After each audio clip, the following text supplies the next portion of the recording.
Apologies. I wish you a successful new year. Please remain standing while the chaplain says prayers. Good morning, and I too wish you joy and peace in the new year. Let us pray. Almighty God, at the beginning of a new calendar year, I pray for those to whom you have entrusted power and responsibility.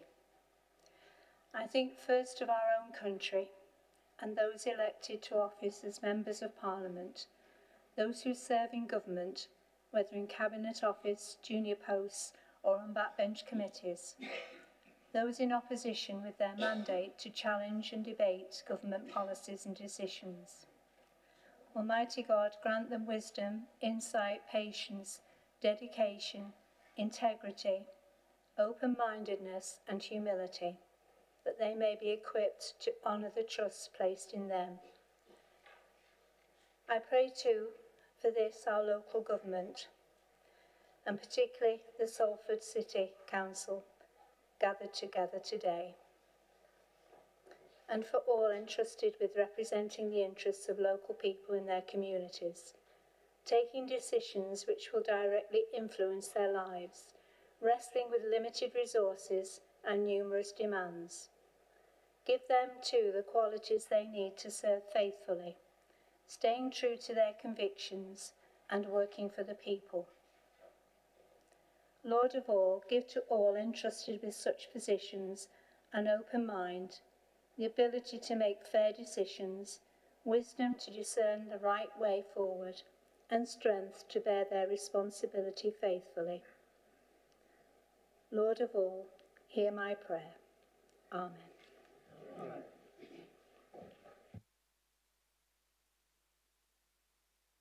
Please be seated.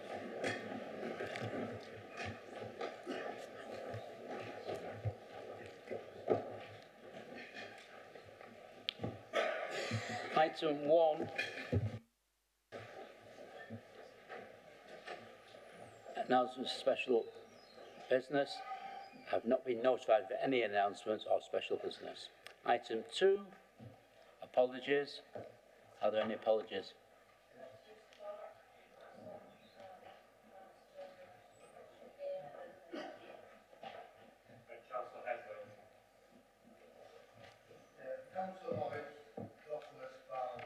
Weir.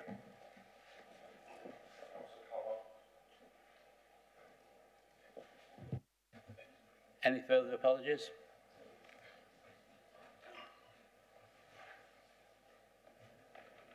Yes.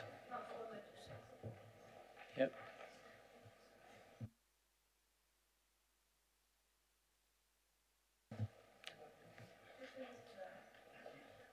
Councillor Morris.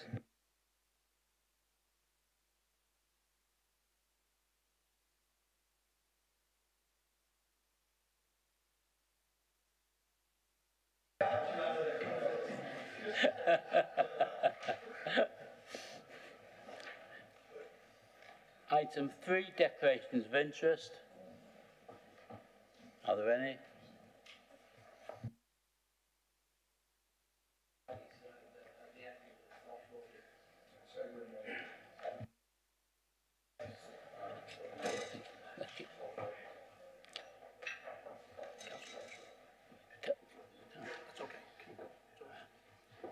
Item 4, meetings held on the 21st of November and 19th of December 2018. Are there any of the minutes of the meeting council held on the 21st and 19th of December approved as a correct record? Say aye. Agreed?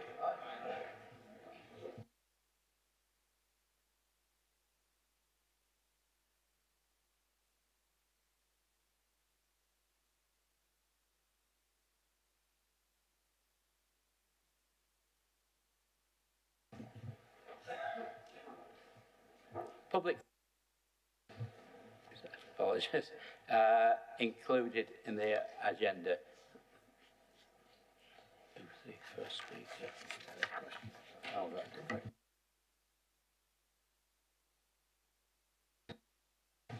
Can I please invite Mr. Roy Harding to come and ask your question through the microphone at front.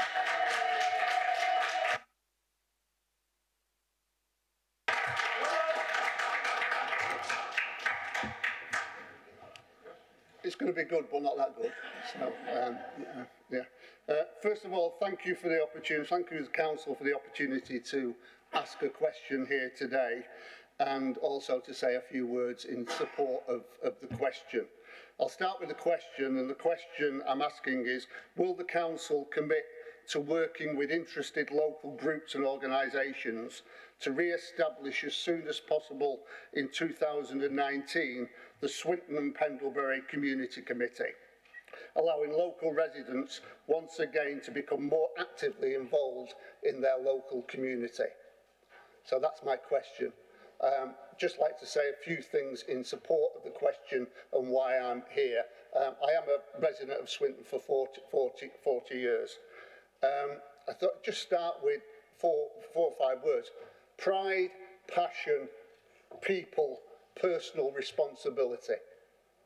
You'll all know those words because they're your values, the values of Salford Council, the values that how this council should work on day-to-day matters.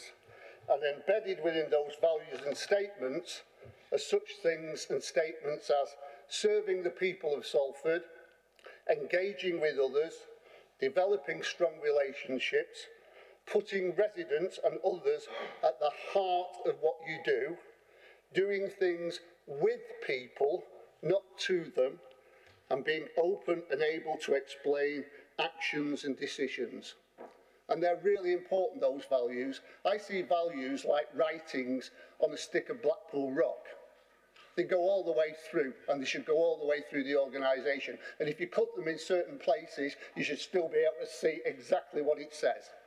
So they're not buzzwords. They should be something that everybody is embracing. And why I'm asking the question today is one way of demonstrating those values is to put into operation and have a meaningful engagement with the community. And one of those ways is through a community committee, and it happens in other areas. It used to happen in Swinton and Pendlebury. It stopped. I don't know the reasons why, but it's really important that we re-engage with the community. And through community committee, residents should be able to raise and ask questions and issues and expect serious and timely responses. And that's really important because from my experience living in Swinton South, we don't have that, and we feel neglected. And we have felt neglected over the last 12 months. Issues that we wanted to ask haven't been answered. There's been delays in information, in complaints. There's been delays in, we've asked questions about certain developments and big issues going on, and it's been pushed back to us. And we're feeling neglected, and we're feeling that those values that we should have aren't there at the moment. And we believe, and I certainly believe, that by re-establishing a meaningful community committee, then organisations and residents can come back into Swinton and Pendlebury and have a say on and a view put forward on how we actually live our lives and the quality of our lives. So I think it's vital that we reintroduce the Swinton and Pendlebury Committee for this community to have its voice. Two other things, just very briefly, I'd like to say, is that, and I'm not sure whether this is correct now, but as part of that community committee, if you look at your constitution, it says that in each committee, the ward councillors have a vote, but other people don't. How can that be democratic? How can that be that people don't have a chance to put a vote, to have a vote? Surely the organisations and the people representing those organisations should have a vote as well as the councillors. So as well as asking for the committee, I'd ask that that be reviewed so it looks as though we're all on a fair playing field. And secondly, and just a plea, I've stood here today asking for this committee, I think that's symptomatic of how we feel that nobody from the council has pushed for the re-engagement of this committee. We're not the only one. Eccles don't have a committee as well. And I would urge people in Eccles and this council to do everything they can to re-engage with a community committee in Eccles as well as Swinton and Pendlebury, so we can have meaningful discussion and views and air our views with our councillors and make progress. Thank you.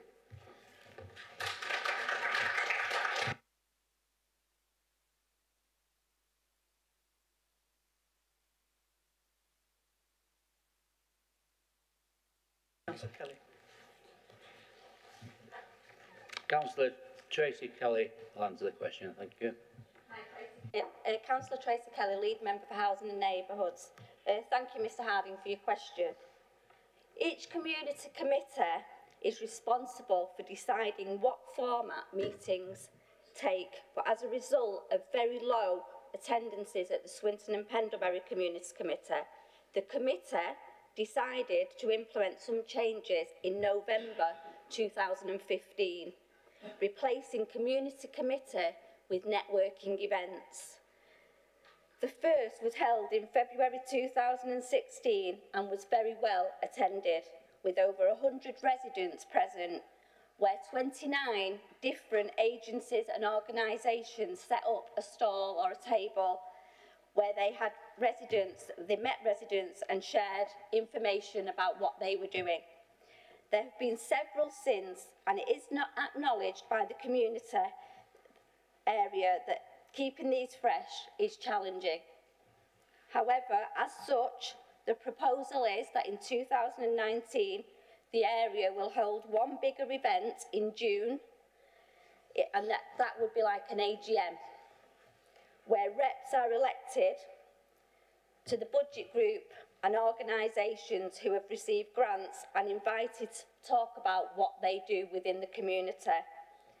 I hope that this reassures you and that the members in Swinton and Pendlebury are actively engaged in being involved and encouraging residents and associations to get involved.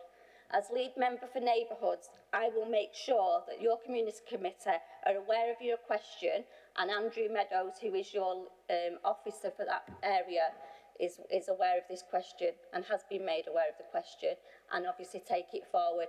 And all the points that you raised about our values, I certainly didn't become a councillor not to take those values on. Thank you.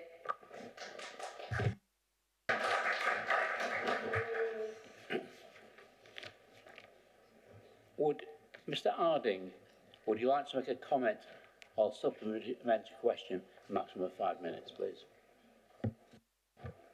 Sorry, yes, I mean, I understand that there is something in place of it. What I'm not clear about, are you saying, is this council approving the re-establishment of the community committee? Or are you saying you still just going to continue with... I think once you have your meeting in June, then that's for you and the community committee. Is that correct? Is it on now? Yeah.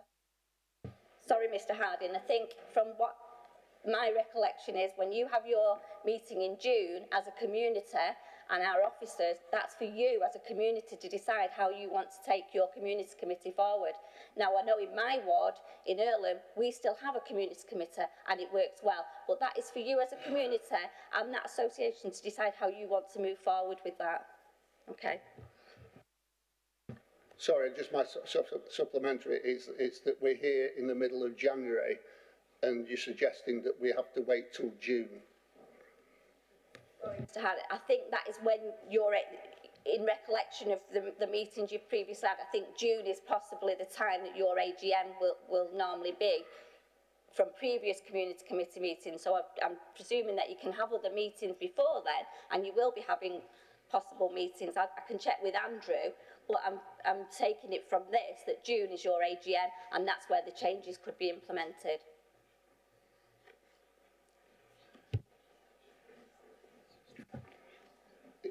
Thank you. It just seems overly bureaucratic that there are a number of organisations and community and people and residents in Swindon who want to start a community committee, and we've got to wait till June, when there are numerous issues affecting this community now. Well, you know, that we could be discussing with all our councillors and with all communities together, and we've got to wait till June.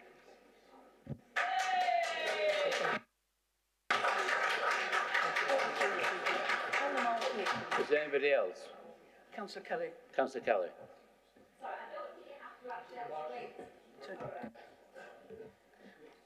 You can have a meeting before June and come to those decisions, but what I'm saying is for any changes, the AGM is in June.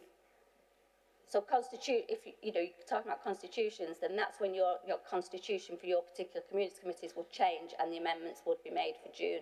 Most people have to wait for an AGM to actually put the new amendments and changes through. So your constitution will change in June. I'm not saying you can't have meetings prior to that, but what I'm saying is you would have to wait for your June meeting to make those amendments and have them heard and then addressed and voted on. If you want further clarification, then maybe I can respond by email or have a conversation offline. We need a meeting. Is that okay? And maybe a meeting with your local councillors and with Andrew, who's the officer for that particular area. Would that be helpful? Yes, okay. All right, we'll arrange that then, Mr. Hardy. All right, thank you. Thank you. We now move to the second question. Mrs. Carol Boyce, please.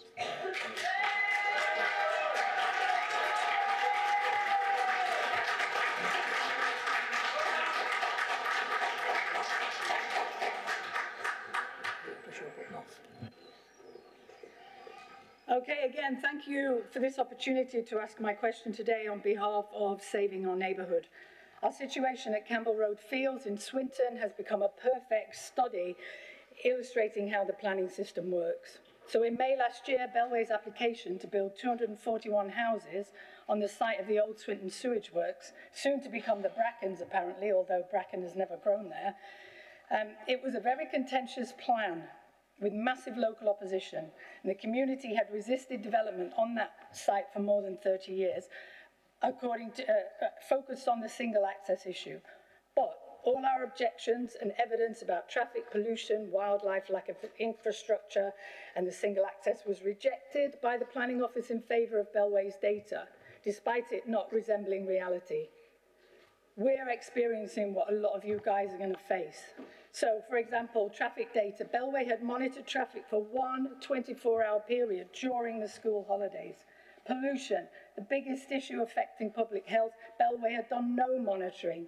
They used 2015 data from a single tube outside our estate and ran it through a computer model. Don't get me started about the travesty of our wildlife. So there you have it. There was no due diligence done by Bellway, and Urban Vision say they don't have the resources to do any either. So developers with tens of millions of pounds at stake on the table are taken at their word. And yet, with minimal debate, the panel was rushed to a vote, the Bellway plan was passed.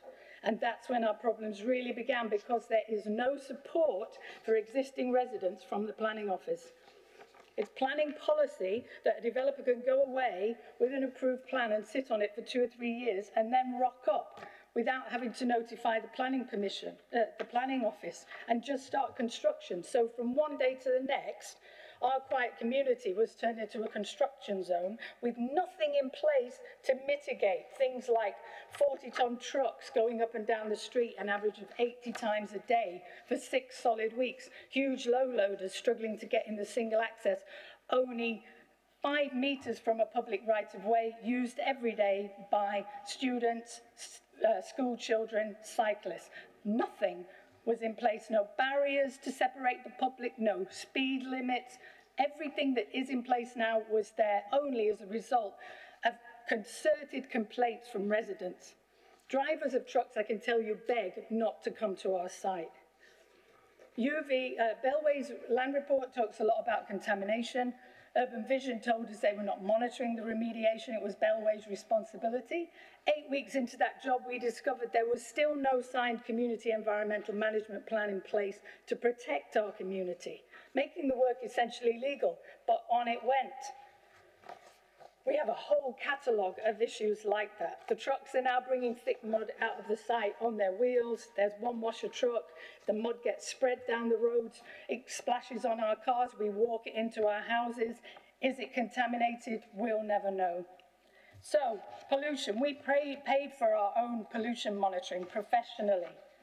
And pollution on our site has increased 95% since this development started.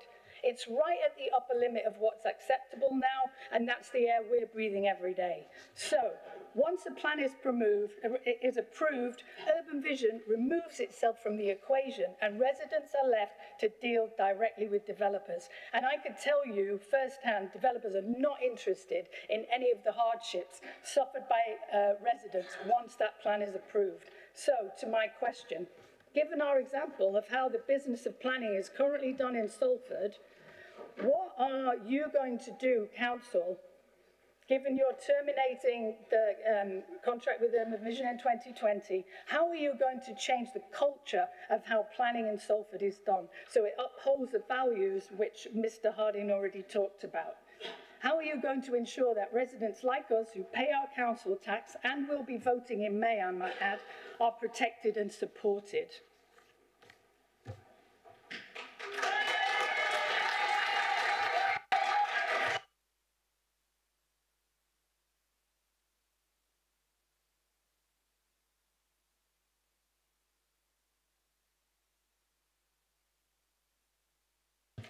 Councillor Antrobus.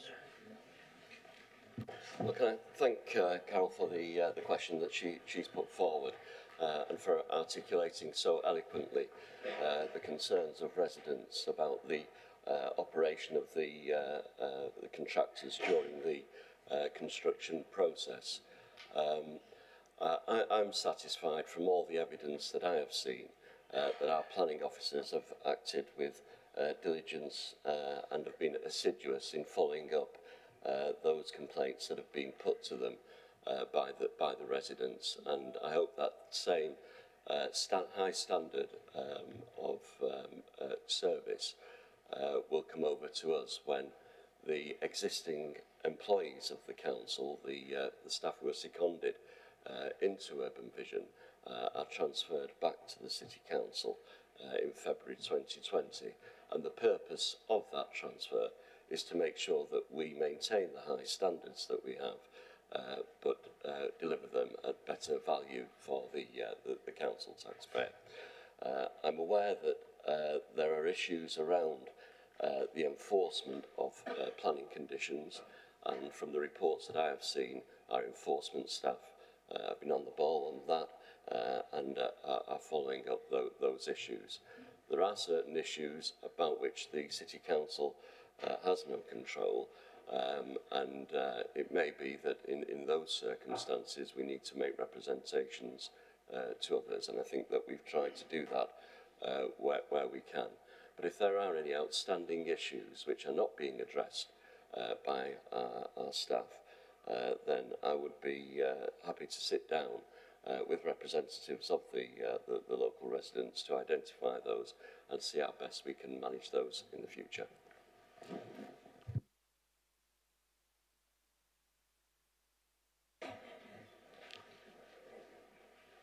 Mrs. Boyce, would you like to make a comment or ask a supplementary question with regard to the first question?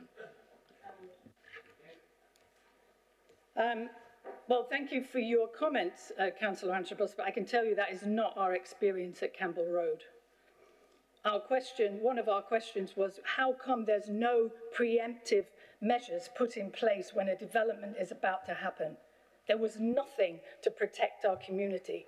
There was no, 8 weeks into the job, there was still no CEMP in place to protect our community. We need a second access. We've always talked about a second access. When we raised that at high-level meetings, don't misunderstand me, we've not been sitting in Campbell Road talking to each other. We've been talking to people right at the top. Mr. Finlay, the head of Bellway, the managing director of one of the remediation company. We've been right to the top. We've talked about this with these people. We don't get any answers. There's silence.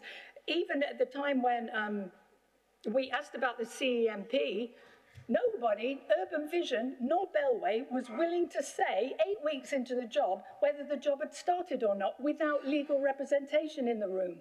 These are the kind of things that we as residents have been struggling with.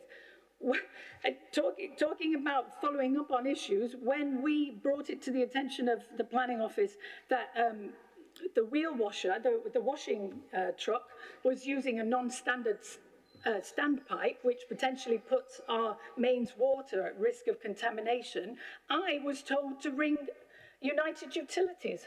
Me. I had to ring that. So right now we've got mud all over the road. The washer is not working. I have sent emails with photographs to the contractor, to highways. I get minimal or no response. We have tried, believe me, we have been so patient. We have tried endlessly to get action, and we don't get any. It's lip service. I need to know, we need to know, all these people facing what's going to come our way with the Greater Manchester Spatial Framework and thousands of houses, we need to know what are the planning department going to do to mitigate these issues, to change the culture of the way planning is done in Salford, where the residents, existing residents, our family has lived on Thorn Road, which is the single access into this site, since 1961. 1961, this is a settled community. People don't leave it unless they're in a box or they go to a nursing home. Now, there's an unprecedented number of houses up for sale. And people can't even sell the houses now because of what's going on over there. It's totally fractured our settled community. We're the kind of old community that sorts out our own business. We don't ask for things from the council. And now we're in this situation where every day is misery. Every day my phone rings off the wall every day that I have a job already and now I've got a full-time job on top of it. It's not working, Councillor Antrobus. Your planning department is not working. It is throwing residents to the wolves of rampant development. These developers have got so much money on the table. What do they care about me representing our community? They don't. I mean, and to add insult to injury, recently the same developer, Bellway, has issued a legal threat, telling me that I need to sign an undertaking that our community will not involve ourselves in anything. And basically, they're asking me to give up our democratic right to peaceful protest. This is what we're doing. I'm not here. This is why in December we were so frustrated. We were shouting questions from the gallery because we can't get anyone to listen. We've been to the top and we haven't got anywhere.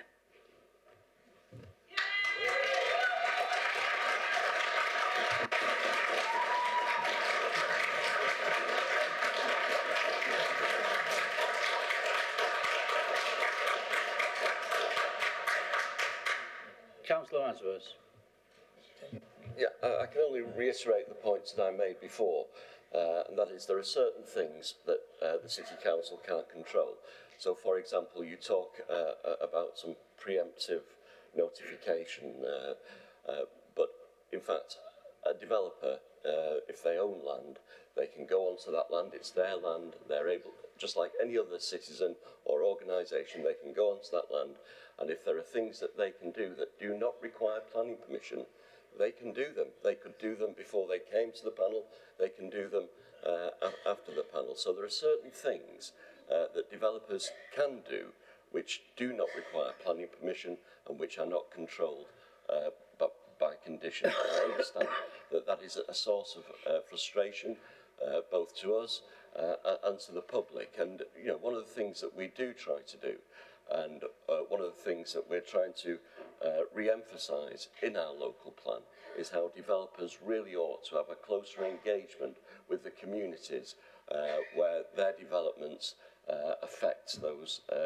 communities. And we are doing our very best to try and change. It's not so much the culture of the council that we've got to change, but the culture of private developers who sometimes cut down on their good neighbourliness that they ought to be showing to developers. If there are any issues over which we have control that haven't been adequately addressed, I once again reiterate my offer to sit down with Carol and to go through those with the officers and to see how we could do things better.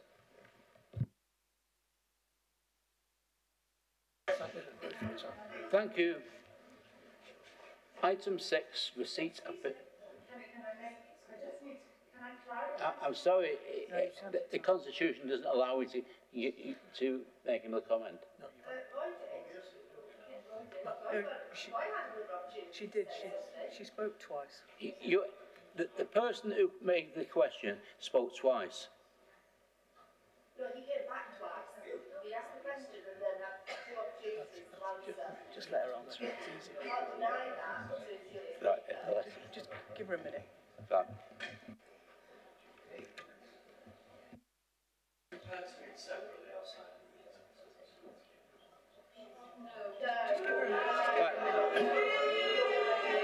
You'll be given one Point of clarification. Yeah. Oh, yeah. Good with that. Fine. point of clarification is allowed.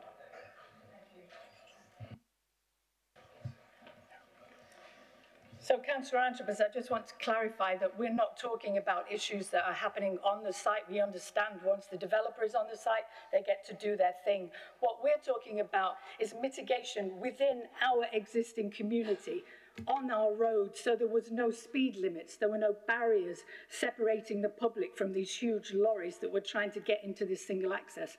It's about putting those things in place before the developers arrive, or negotiating with the developers that those things will be put in place. And I understand your issue about the culture of planning and the culture of the development, but your issue is in negotiation with the developer. You have the power to change the way they operate.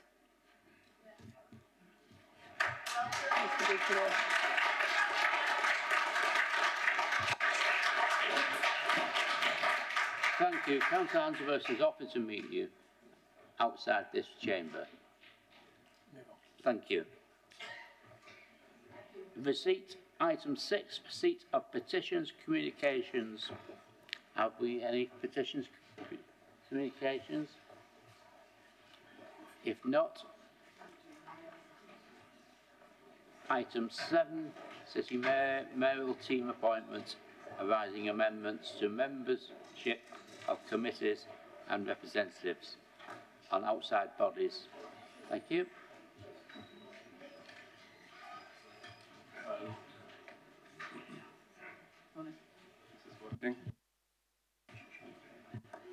Yeah, I'm just happy to move the report. I have obviously updated members of this council on amendments that have taken place in the new year, and obviously I'd like to put on record that I welcome Councillor Jane Hamilton to the role in Health and Wellbeing to support Councillor Gina Reynolds as the lead member. I'd also like to put on record obviously my thanks and appreciation to Councillor Rob Sharp, who served in that role over the last year or so, so much appreciated. Consequently as well, this will have an impact on outside bodies, and as you've probably seen in terms of our appointments to City West, one of our housing associations in Salford, I am proposing that Councillor Sam Bellamy replaces Councillor Jane Hamilton on that board moving forward. So happy to obviously recommend the report to you, and it's here for noting. Thank you. Thank you. Item 8.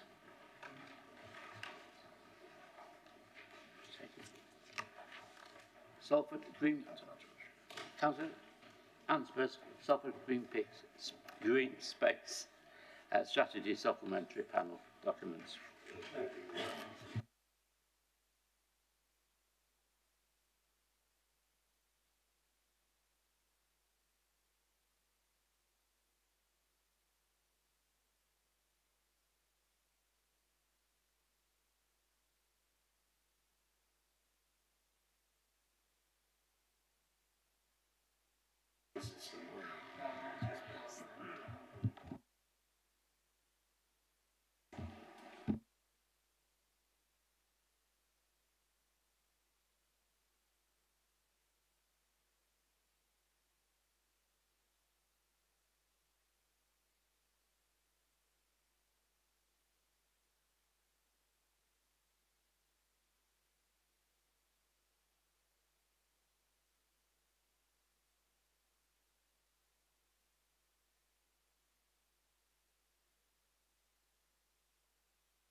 It's just say me, that's all. I know, well, that's what I'm worried about. It's that bad, thank you. I'll look if I'm you, mate. I'll be back. Okay. Right. Okay. I hope members will recognise that I'm not Councillor Robin Garrido.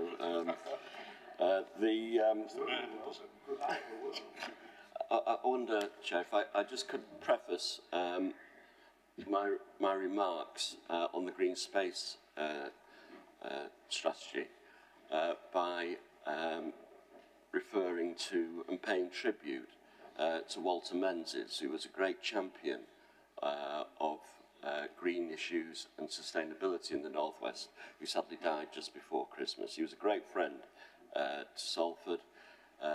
He had an incredible number of roles: Chief Executive of Sustainability North West, Chief Executive of one of the Groundwork Trusts, but his involvement in Salford came when he was Chief Executive of the Mersey Basin campaign, and he played a major role in making sure that our river, the Irwell, improved its quality. And I just wanted to take this opportunity to pay tribute in public to his work, and it did seem fitting that I mentioned that on an issue where I was looking at the green space strategy, because it was something that he would certainly admire. The green space strategy that is before you is part of the culture of this city, of trying to bring back nature to areas which in the past have been decimated by industrialisation. And sometimes people, they've been there forever. But in fact, they have been created by this city council. When I first joined the council, we were finishing off the Clifton Country Park, reclaiming it from an old quarry and the mining area and turning it into one of the most prestigious green spaces in Greater Manchester.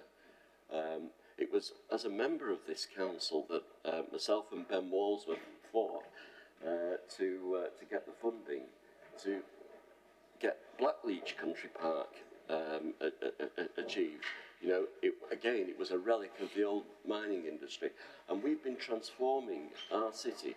More recently, we've seen the biggest spoil heap in Europe, vestige of the mining industry, turned into Cutacre Country Park, one of the biggest in Greater Manchester.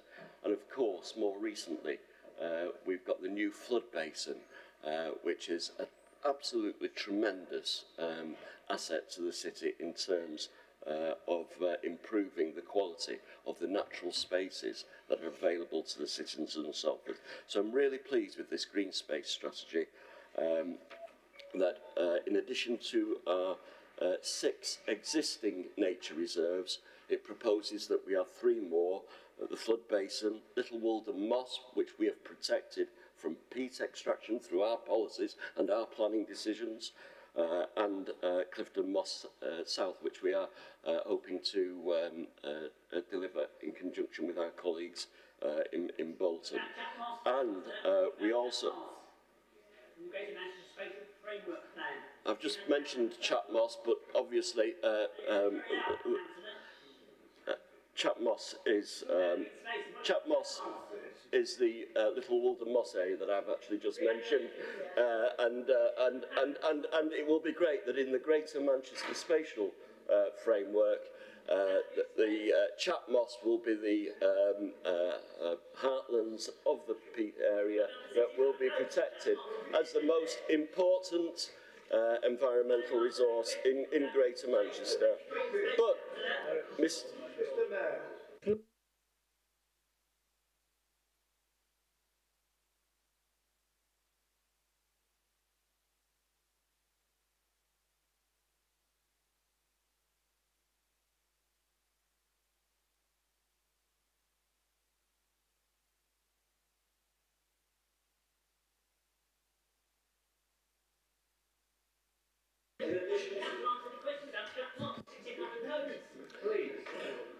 In addition, Chair, to the three new nature reserves, including the one at Chat Moss, we also propose 2 additional strategic natural green spaces in addition to the 8 that we already have. They will be at Ellenbrook Brickworks and, of course, the former Swinton Sewage Works treatment area, an area that will be turned from polluted sewage works into a strategic natural green space.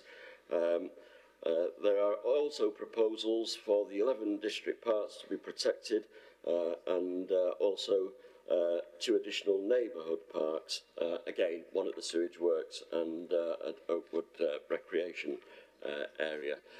These policies are intended to protect those spaces, and so all those spaces identified will be protected through our planning policies, but they're also there to enhance those spaces, so we can use this document to secure Section 106 funding to invest in those areas. I have to say that this is an interim document. I would like a more thorough review of this, but we need to have the local plan in place and the policies in the local plan before we can carry out a more fundamental review. But I promise that that is certainly high on my agenda. And with those comments, I commend the Green Space Strategy to the Council for noting.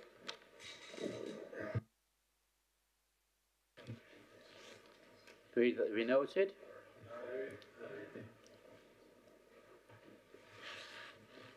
Item 9. City Mayor is asked to present his statement to the Council.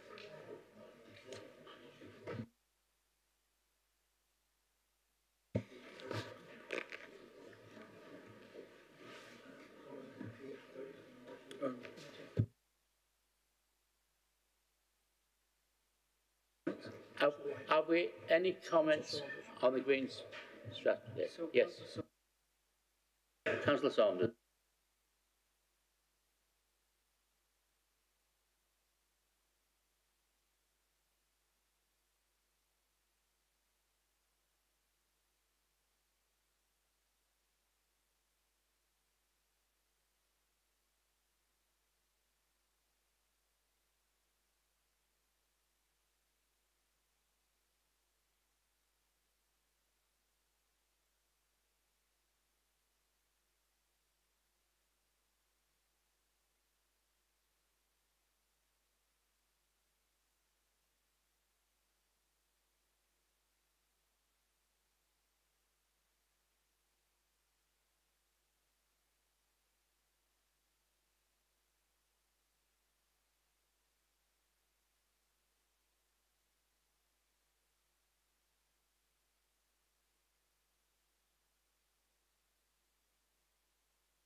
Don't you?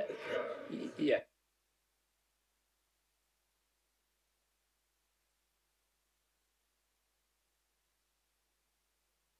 I've turned it off for you.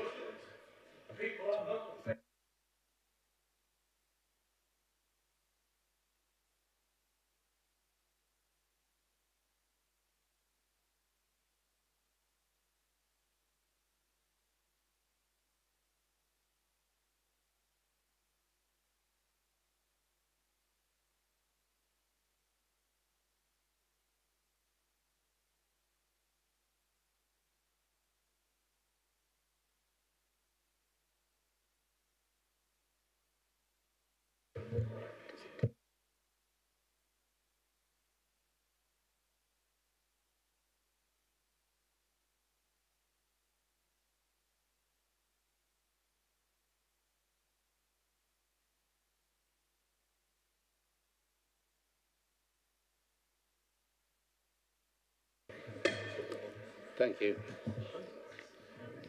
Councillor Turner. Oh, sorry. Yes, Councillor Turner. Councillor. There. I think we ought to get our money back, to be quite honest with you, if they're not working, or get new batteries free of charge. I was just basically going to thank Councillor Androbus for his introduction to the SPD, but it is for noting, it's not for debate. We're not here to debate the ins and outs of it. There are aspects that, on my side, we don't particularly like. There are aspects we do like. But the time to debate it is not now. It's later when it becomes part of an overall draft Salford local plan. So I would just say we note it, although we may not agree with it all. Thank you. We don't agree with it all. Item 9, statement of the elected city mayor. Here. Okay, good morning, Chair and members of the Council, and welcome to the first full Council meeting of 2019. I hope that obviously all of you have enjoyed your Christmas break, and obviously I wish you all a happy new year, and I hope that 2019 is certainly better than the last year. I also welcome members of the public to their council chamber, and I'm really delighted to see members of the public actually asking questions of elected members in this council chamber, because ultimately that's what democracy is about. It's about engagement, it's about debate, and it's about taking decisions in the best possible way we can. But before I obviously get into the main body of my speech, I'm sure you'll all like to join me in congratulating residents and people that work in the city of Salford who have this year been honoured with OBEs in the Queen's New Year Honours list. Within the city of Salford, we have long recognised that the spirit of Salford are the people that live and work in our city. Their dedication to each other, their community, our city and their work. And it's heartening to see this being recognised in such a way. So on behalf of myself and certainly the executive, and I hope members of the council, my congratulations go to Paula Dunn, based in Eccles, the Paralympic head coach of UK athletics, recognised for her services to athletics, who has been honoured for her excellent services to education. Victoria Ann Dickens, consultant physiotherapist and clinical director of orthopaedics at Salford Royal NHS Foundation Trust, recognised for services to physiotherapy. Barbara Griffin, trustee at Citizens Advice Salford, recognised for services to the voluntary sector and to the community in Salford.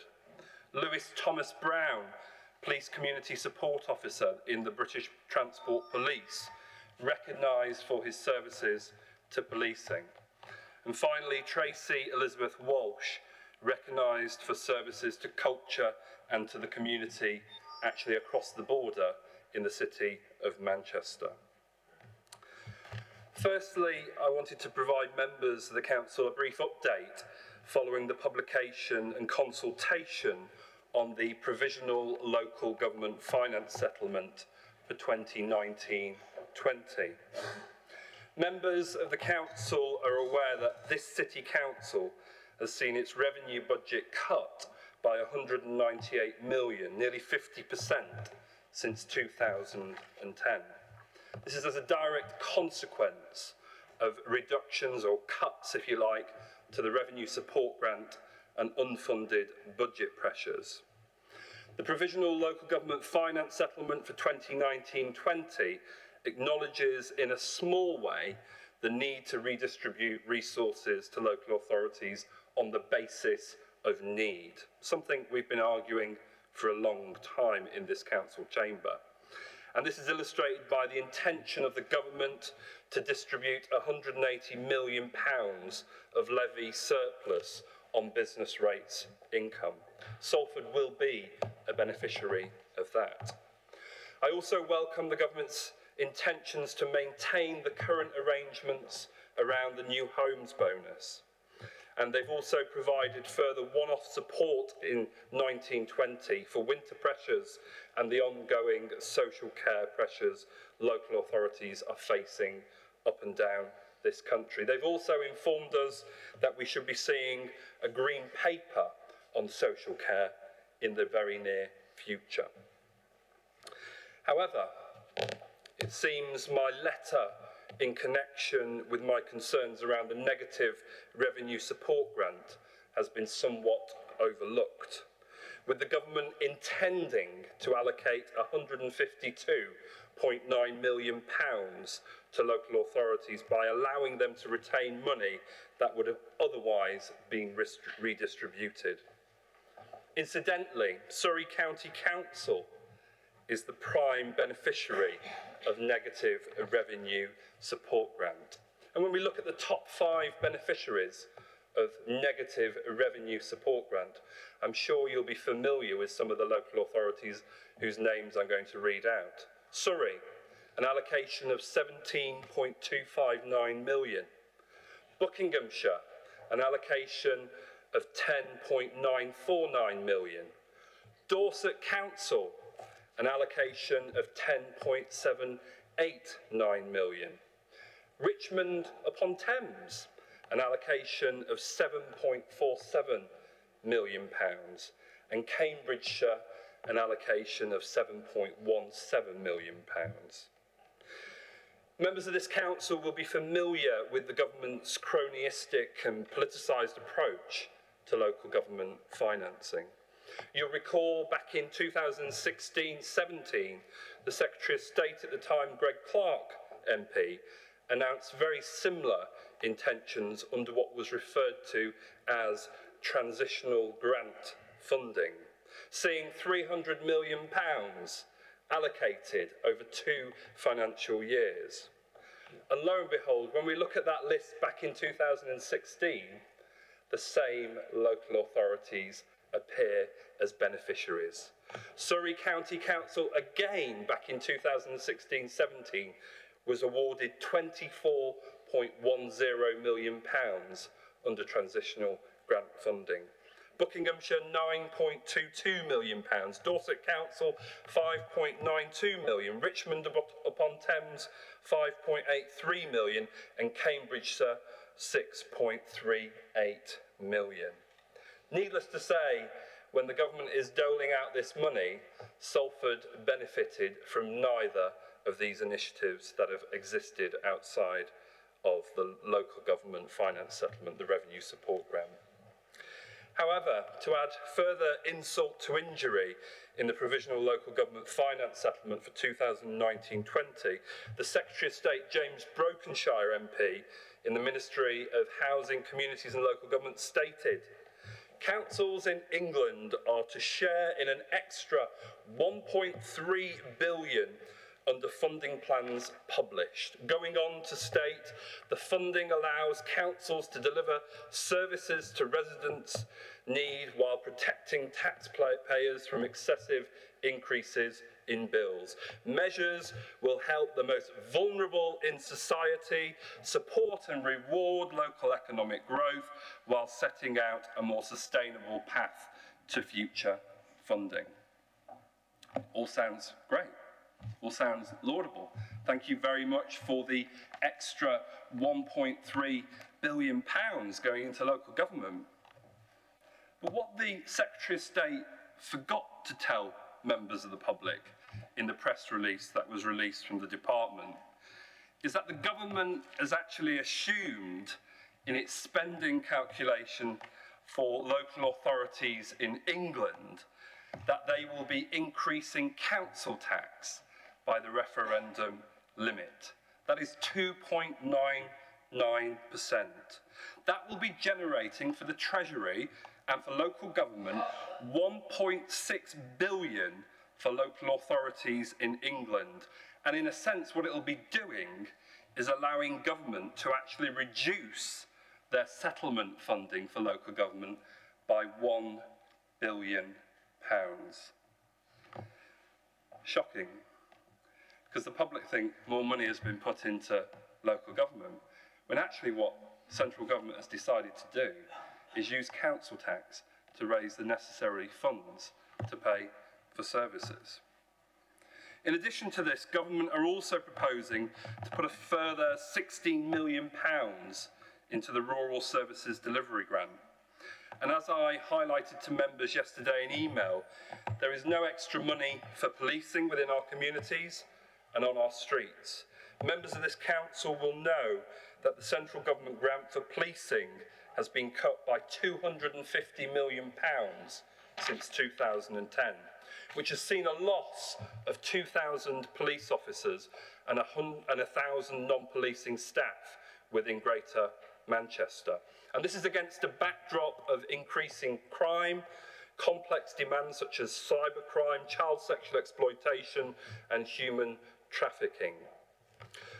Unfortunately, central government have only provided enough money to cover the pension costs in 1920 in policing, arguably arising as a consequence of austerity and cuts and as employing less people paying into the pension pot in the first place, telling police and crime commissioners and local authorities that if they want more police officers in their communities, on their streets, they'll have to use the precept within council tax bills to pay for it. So although I welcome some of the elements of the provisional local government finance settlement for 1920, I think overall what it actually represents is more obfuscation, injustice and unfairness. And I'm deeply, deeply concerned that central government think it's acceptable to use regressive forms of taxation such as council tax and precepts to finance local government, whilst at the same time pretending to put an extra £1.3 billion into local government, when in fact all of this is hiking council tax. It's disingenuous, it's deceptive, and here in Salford we will not fall for this obfuscation. Now, moving on to Greater Manchester and what's been happening more locally. At the start of the year, leaders across Greater Manchester joined the Mayor of Greater Manchester to set out a clear vision for Greater Manchester, to drive prosperity, opportunity, health, hope and happiness across Greater Manchester. And in times of national uncertainty, socially and economically, Greater Manchester is taking the initiative to give people, communities and businesses hope and confidence for the future. The Greater Manchester Strategy, as many of you will know, sets out our ambitions to deliver good quality, high-skilled jobs. Ongoing work on the local industrial strategy will develop this further. We are serious that our wider plans and strategies deliver a more inclusive society and a more inclusive economy that benefits everyone within Greater Manchester. And alongside the Greater Manchester Local Industrial Strategy, we're also consulting on a Greater Manchester Good Employment Charter, a plan intended to improve business productivity as much as people's working lives.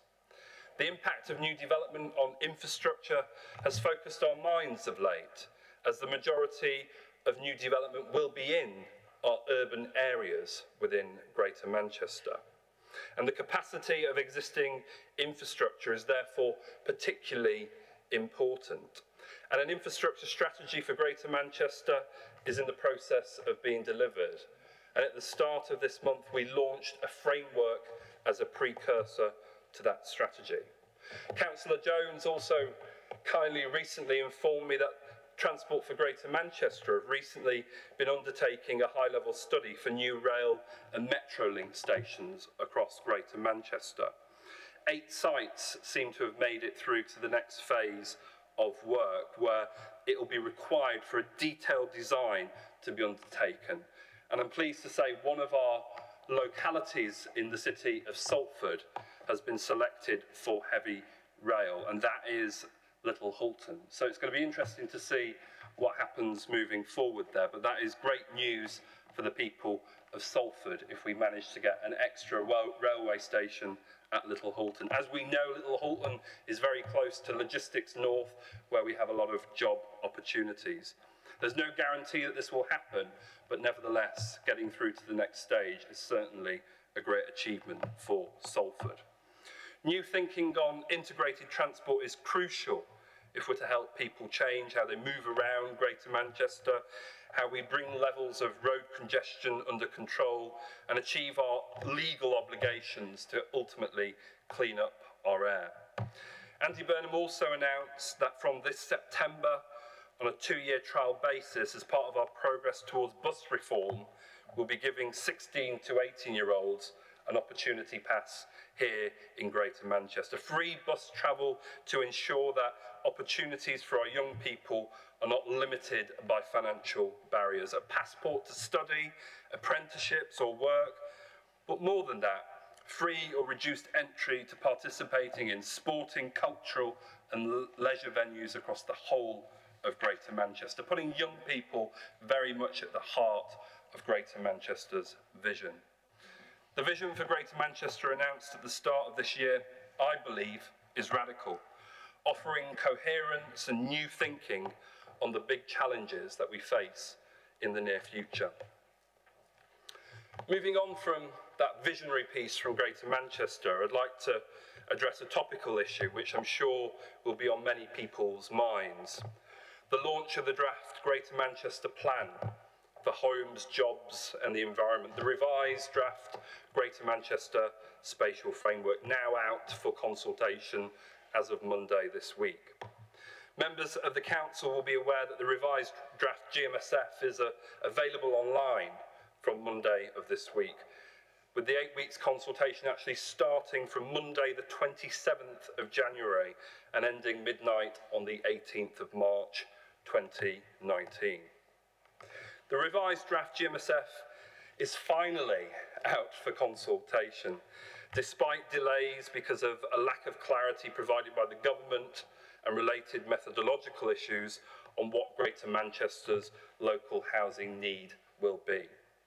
The revised GMSF has analysed the 27,000 responses received in the initial draft, and it's taken into account the ever-changing evidence base, ensuring that we have a plan and we provide a plan to the people of Greater Manchester that ensures compliance with the government's local housing need allocation of 201,000 homes over the period of the plan. In addition to that, there'll be an 8.6% buffer as part of the plan. The draft GMSF also places a strong emphasis on town centre regeneration and a preference for brownfield development.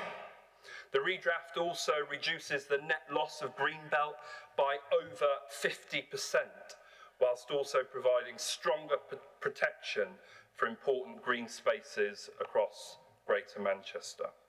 The draft GMSF also commits Greater Manchester to becoming carbon neutral by 2038, also requiring new homes built to be net zero carbon from 2028. In addition to this, the draft GMSF has placed a target on Greater Manchester to deliver 50,000 affordable homes, 30,000 of which will be social homes over the period of this plan. And in addition to this, there is a planning presumption contained within the plan against fracking across Greater Manchester, and a strong emphasis on the short and medium term infrastructure needs of Greater Manchester. Having a plan for homes, jobs and the environment across Greater Manchester is critical to safeguarding ourselves against planning being undertaken by appeal. The draft plan will allow local authorities to benefit from urban density at the core of our city region in meeting our local housing need, protecting our green belt and important green spaces, and ensuring each district has a 5-year land supply in allocation and deliverability terms, whilst ensuring we collaborate across Greater Manchester on realising inclusive growth. Having a plan also provides us with the strongest opportunity to maximise investment from central government in revenue and capital terms, to deliver our brownfield first development preference and to attract much needed funding for infrastructure across Greater Manchester. I genuinely believe that the redrafted spatial framework represents a radical redraft on the original. And I'd like to encourage everyone within Salford and certainly members of this council chamber to formally engage with that consultation process. Salford City Council's consultation on its own local plan is also set to go out for consultation on the 25th of January 2019. And it's a detailed set of local policies unique to Salford that ultimately will inform and influence decision making in this city council. The local plan sits alongside the spatial framework. It also sits alongside the Greater Manchester Housing Vision, infrastructure framework and the 2040 transport strategy from Greater Manchester's Transport Committee. In the past 15 years, Salford population, as we know, has increased by 16.2% compared to Greater Manchester, which has risen at 10.9%, or the North more generally, which has risen at 7%. We are seeing significant population growth within our city. But despite the growth and the development in Salford, Salford as a local authority is still the 22nd most deprived local authority in the country, and that's according to the government's own index of multiple deprivation. And this is despite the successes of Salford Quays, Media City UK, the university, Port Salford, the successes of our hospital. I like to refer to them as an innovation triangle between the university, Media City and our hospital. We have some great economic drivers in this city.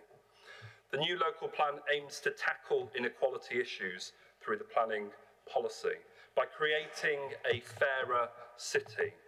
The first policies in the document set out the ambitious demands that the planning authority will make on developers. To ensure developers are inclusive by working with communities to draw up their proposals. To ensure developers sign up to the council's social value principles so that development contributes to jobs, training and directly benefits local communities across Salford. To ensure that developers create inclusive places which are safe and accessible to all, and to ensure fairness for future generations by addressing climate change. The new plan, I believe, enhances the requirement for affordable housing, requiring all major developments to deliver at least 20%, rising to 50% on premium sites where land values can actually sustain it.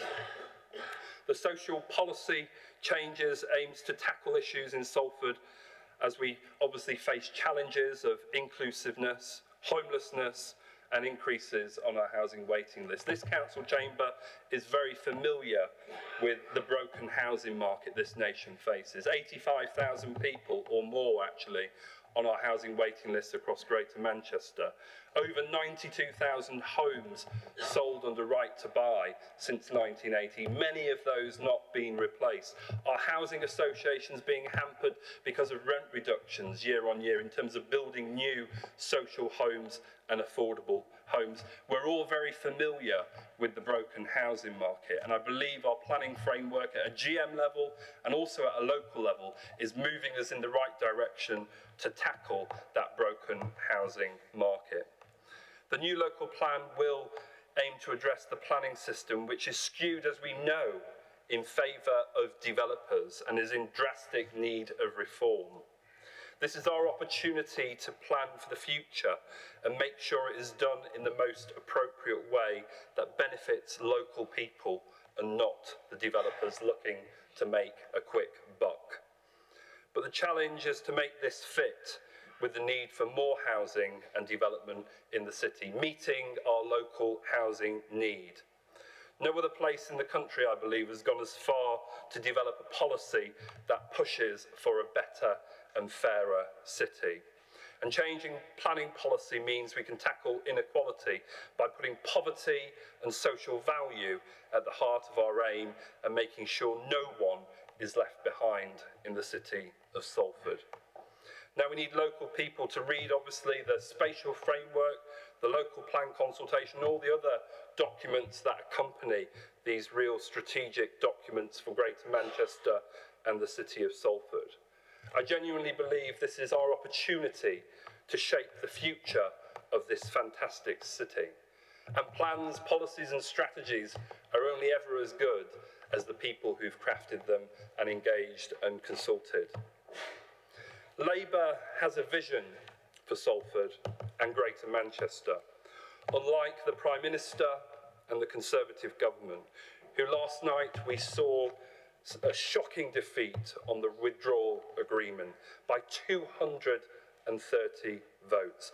This is the biggest government defeat the UK Parliament has ever seen in history. It's now time for a government without a vision, without a clear plan, to stand aside, call an election, and let's get a Labour government and get on with what we need to do here in Greater Manchester. Thank you very much.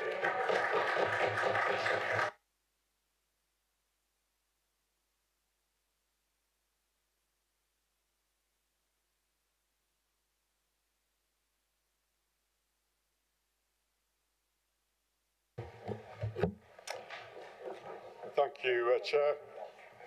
Is that working, hopefully? Yes. Right. I don't propose to comment in any detail on the financial figures. We have, of course, the budget meeting coming up next month. And I think that would be the proper time to enter into a full debate on that. We've heard, City Mayor, your comments at every council meeting about the finances. So you just need to repeat yourself.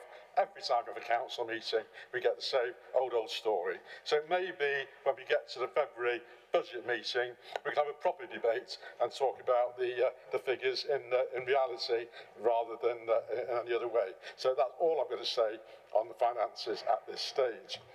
I'd like just to move to the Greater Manchester Spatial Framework. And again, this isn't the time to have a full-blooded debate. I appreciate the comments that the City Mayor has made today, and certainly we on this side welcome a spatial framework. And I choose the word very carefully, a rather than the, because there are certainly a number of issues that we have particular concern about as far as the spatial framework is concerned, and certainly over the next 8 to 9 weeks of consultation, we will be making those views very clear, and we will be encouraging the local communities in all areas in Salford to comment. I know that the communities in my particular area will certainly be very vociferous in their comments because, yet again, we are getting the brunt of the development in terms of greenbelt land. The comments I've received over the last week from residents, and even when I've been overseas for the last week, I've been getting plenty of emails, which I've been following through on, is that they have now been let down by Andy Burnham, and that they have now seen results of broken promises, where he promised them that he would safeguard their greenbelt. Well, certainly in Worston and Boothstown, he's not safeguarded the greenbelt. And in terms of the city of Salford as a whole, right, Salford and Manchester bear the biggest brunt of housing, percentage-wise, than for the whole of Greater Manchester. And I don't think that can be right. we should be looking far more at the brownfield sites, and I don't think Andy Burnham has done sufficient to deal with that. But I think more importantly, what I don't really hear very much about, and again, I want to be careful not to get into debate at this stage, but what I think is very important, just to put the markers down at this stage, is the infrastructure that we have not got in this city, right? And I'm talking about all sorts of infrastructure, from doctor surgeries to schools, to pharmacists, to post offices, to roads, to congestion, to pollution. These are all the issues which I don't think sufficient attention has yet been given to in the spatial framework.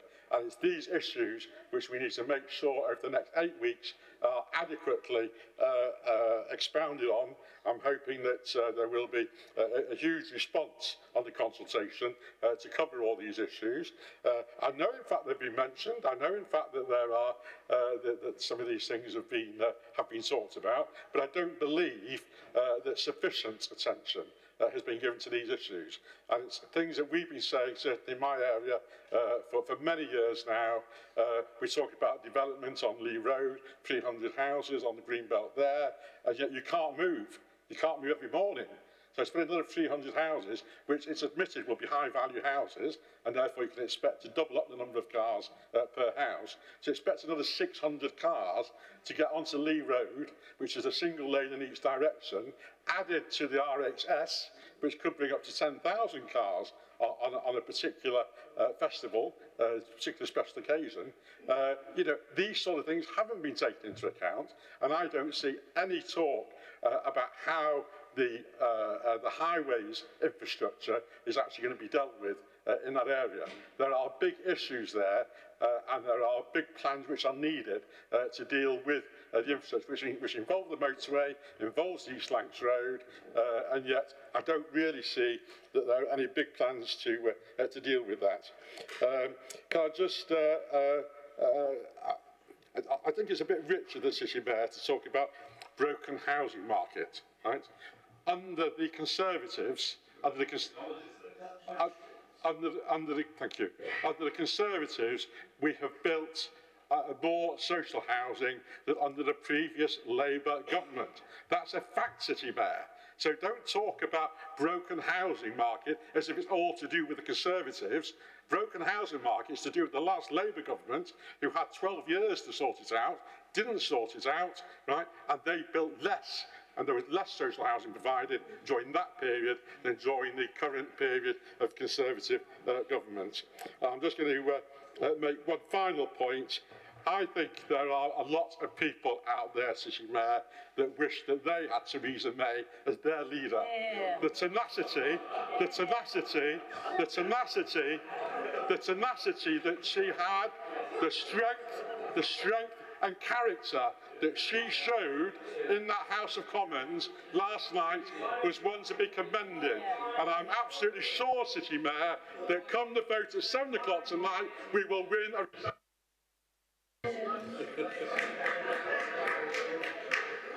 Councillor Robshaw.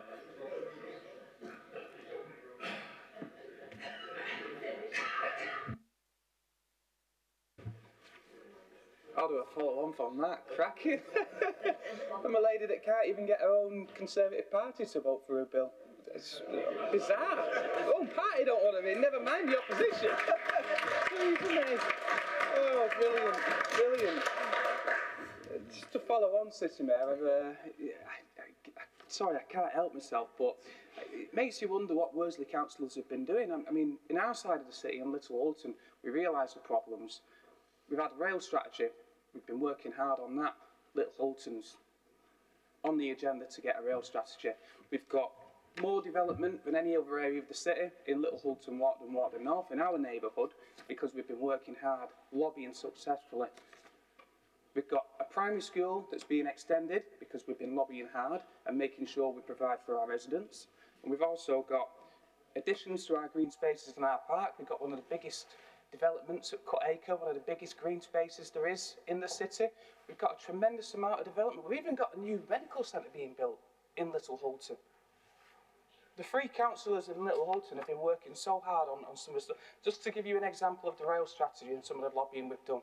We started from a position, we had a rail strategy in Salford, it was being consulted on, and we didn't even have a mention of Little Houghton on the agenda at all. The three councillors, supported by Councillor Critchley and Councillor Edwards, lobbied very hard for a rail strategy. The officers listened, and guess what? The Little Houghton now can go in a position of having nothing. Is the only one that's been considered in Salford. The lobbying that we've done has been absolutely fantastic, and I suppose sometimes you've got to blow your own trumpet, haven't you? And I'd just like to ask what the councillors in Worsley are doing that maybe they need to have a chat with us and we can give them some examples. They've only been in for 2 years each, and these councillors have been in for a lot longer, but the results that we've got have been phenomenal. Thank you.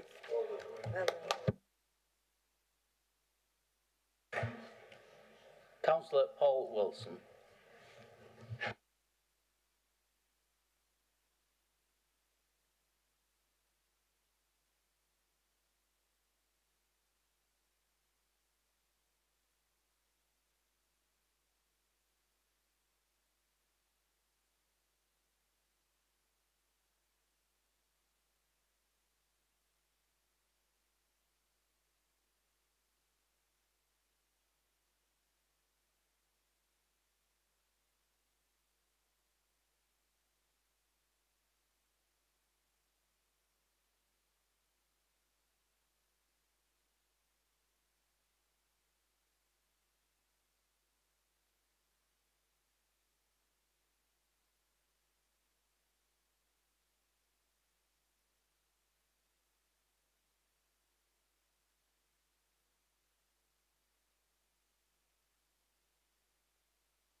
Assure me that no homes will built in Park, and will he do everything possible to ensure that an alternative site can be found for Catalan Centric to develop, to fund the development of Beal Hill Mansion and return it back to its former glory for the public of Salford? Thank you.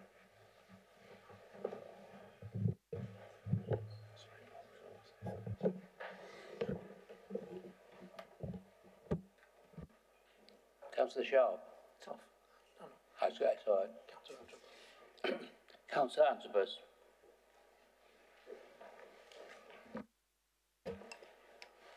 Well, first of all, I'd like to testify that Councillor Sharp, Councillor Weir, Councillor Lewis, Councillor Edwards and Councillor Critchley have all been very effective in securing incredible changes into council strategy, because what they do when there is an issue, they come together and they demand to meet lead members and they go through things with them, and they are very effective representatives of their communities. They don't just whinge in public, but they actually act on behalf of their local communities. Now, I just wanted to address, I wasn't going to speak on this, but when Councillor Garrido gets on his high horse about Greenbelt, then I really need to challenge what he says. He keeps saying he doesn't want a debate on these issues, which means, of course, that he wants to say exactly what he wants to say, but he doesn't want anyone to reply to him. But, of course, the fact is that this City Council has promoted development on brownfield sites. If you look at the proportions, the vast majority of new development will be on brownfield sites, and most of it will be actually in the Ortal ward. And I have met with every group of councillors. I did it when we first had the draft local plan, the previous iteration of it, and I asked them to identify any brownfield sites which were not in our existing allocation. And only one councillor came back to me and suggested additional sites, and that was Councillor Critchley. So you've had your opportunity. If there are brownfield sites that we have not indicated are available for development, then come to me, tell me what they are, and we will include them. But you haven't, because there aren't. We've been through them, every single site in the city, and we know exactly where all the brownfield sites are and what is going to be built, and they're all included, they're all factored in to our housing need requirement. The second point is this ludicrous assertion that somehow people have been betrayed on Greenbelt. The people of Worsley have been betrayed on Greenbelt, was a phrase that Councillor Garrido used. Salford is the only place in Greater Manchester where, as a result of the Greater Manchester Spatial Framework, there will be a net increase in Greenbelt. And do you know where the net increase in Greenbelt will mainly be? It will be in the Greenway, the West Salford Greenway, which is centred on Worsley. They are getting 185 hectares additional Greenbelt in Worsley. If that's a betrayal, let's have more betrayal throughout the whole of the city.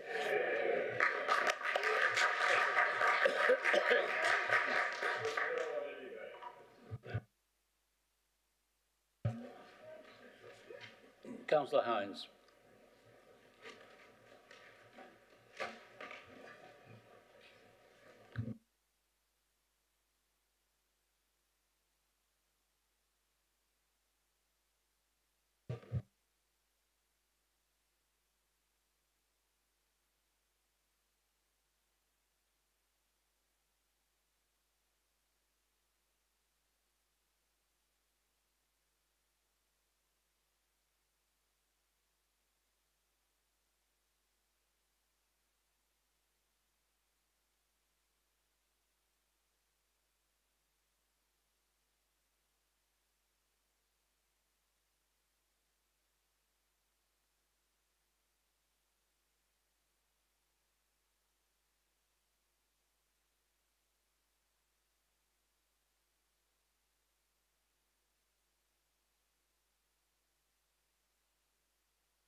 Or appears to be that case. Oh, I don't want to put your name on my speech here, Rob. The point that Robin Garrido is making, go on brownfield sites, go in apartments. Many people want to do that. But there's also got to be, whether he likes it or not, sufficient quality housing, family housing, elsewhere in this city. He can't just protect Worsley, where people many, many years ago could have said, when Robin Garrido moved round there, oh, we don't want any more properties building here. But no, They don't say that, do they? They're comfortable. The crisis is, and it is a crisis, there are not enough houses in this country and in this city. We, of course, I will want more affordable social housing because I believe that's the only way that we will resolve this problem, this crisis, and I keep using that word and I will continue to keep using this word, crisis, compounded by the policies of this Tory government. He talks about infrastructure, not enough hospitals, not enough doctors, bad infrastructure on the roads, all these other issues. Where's the money coming from? Aided by the... It's not coming, is it? Nowhere near. His strategy is to close his eyes and dig his head in the sand of what's really happening in Salford. We are proud, the mayor, in the leadership, in the vanguard, of being more fair, more equality that's going to happen. It is happening. If we were liable to leave, if we were liable to lead the Conservatives on this side, in this city, to run the country, well, therefore, we would be as bad as having Theresa May running it nationally. The reason is, I say to the mayor, carry on, Paul, what you're doing. You're doing a great job, you're improving it, and, of course, Andy Burnham, because what's the alternative to Andy Burnham? A Conservative leader, a Conservative mayor. We've seen the consequences of having a Conservative government. So I say to you, Mr. Mayor, Paul, carry on. I'll only take 8, Rob. Say to you, Paul, carry on doing. You're doing a great job.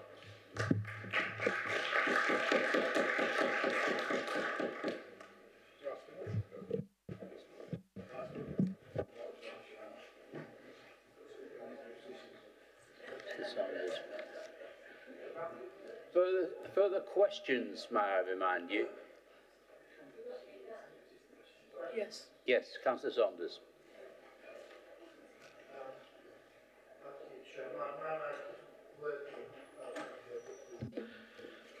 Right, so it's not Councillor Collinson, it's me. Pardon? Yes.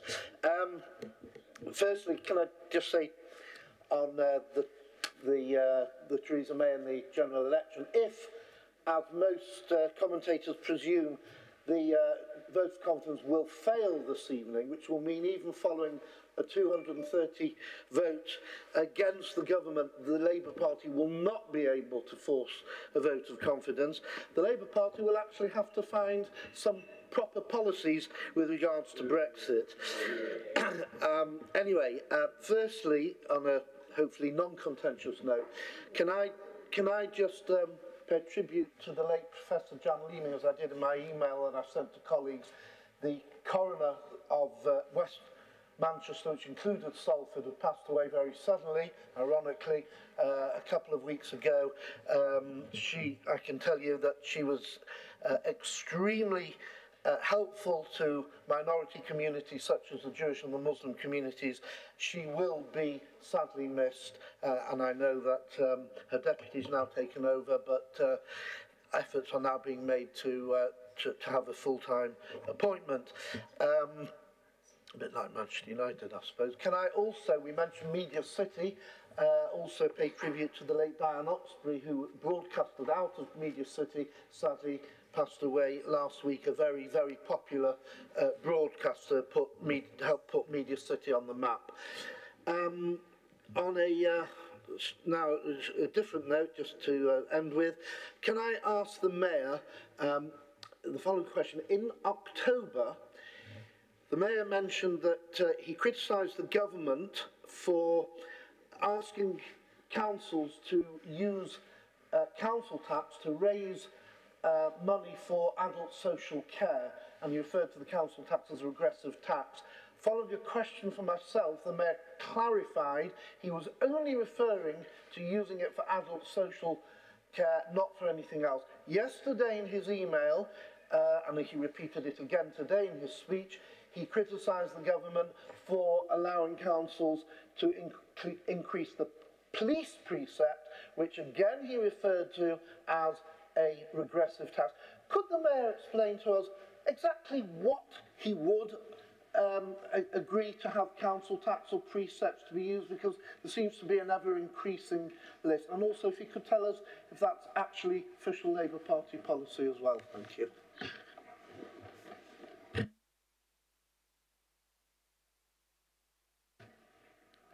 Councillor Lettner. Yeah. Did you say Councillor Lightner? Yeah, no, Lettner. Yeah, Lightner, yeah. Leitner. Attention of the City Mayor. I've been contacted by some quite distressed residents in October regarding asbestos, which was fly tipped just on their doorsteps. This was originally reported to the council back in August. I obviously forwarded it to the relevant officers, and I was informed that upon doing a land check, it was actually in Bury Council's land. It's, fast forward another few weeks, it still hasn't been cleared by Bury, so I felt it my duty to contact Bury Council, who informed me that upon doing a land check, it was in Salford Council's land. So we're now 6 months later, this asbestos, harmful materials are sitting on people's doorsteps, and we have two councils quibbling about who should pay for it to be removed. The City Mayor speaks about Labour having a plan for Salford. I just wondered, since back in November there was a large fire in Little Holton, and there was a risk of asbestos being found. There was quite a few statements by the council, by the fire brigade. Obviously that affected many people, many businesses. But here we have a few residents who just seem to be ignored. I wondered if part of the plan for Salford, if this is the implementation of for the many, not for the few.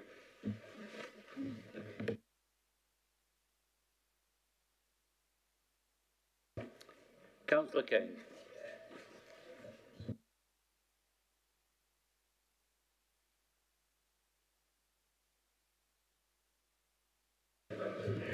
Cool. Thank you very much, Chair. Just a very brief comment to my colleagues in the Worsley area. In Broughton, I would very much welcome some more green space, where of course we have an old industrial part of the city, and much of the brownfield sites have already been built on, and we don't have an awful lot of green space, I have to tell you.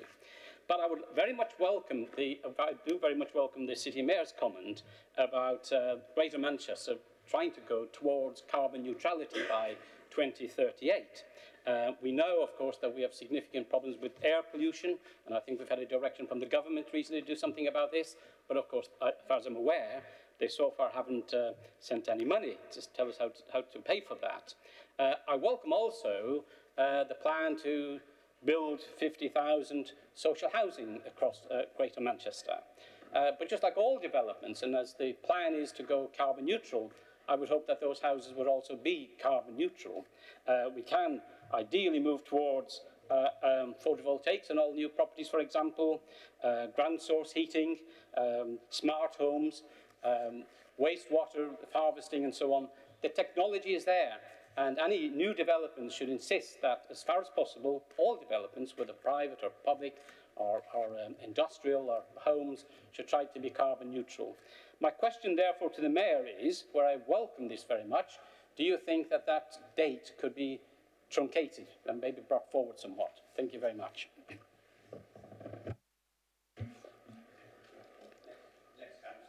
Councillor Garrido, Karen Garrido.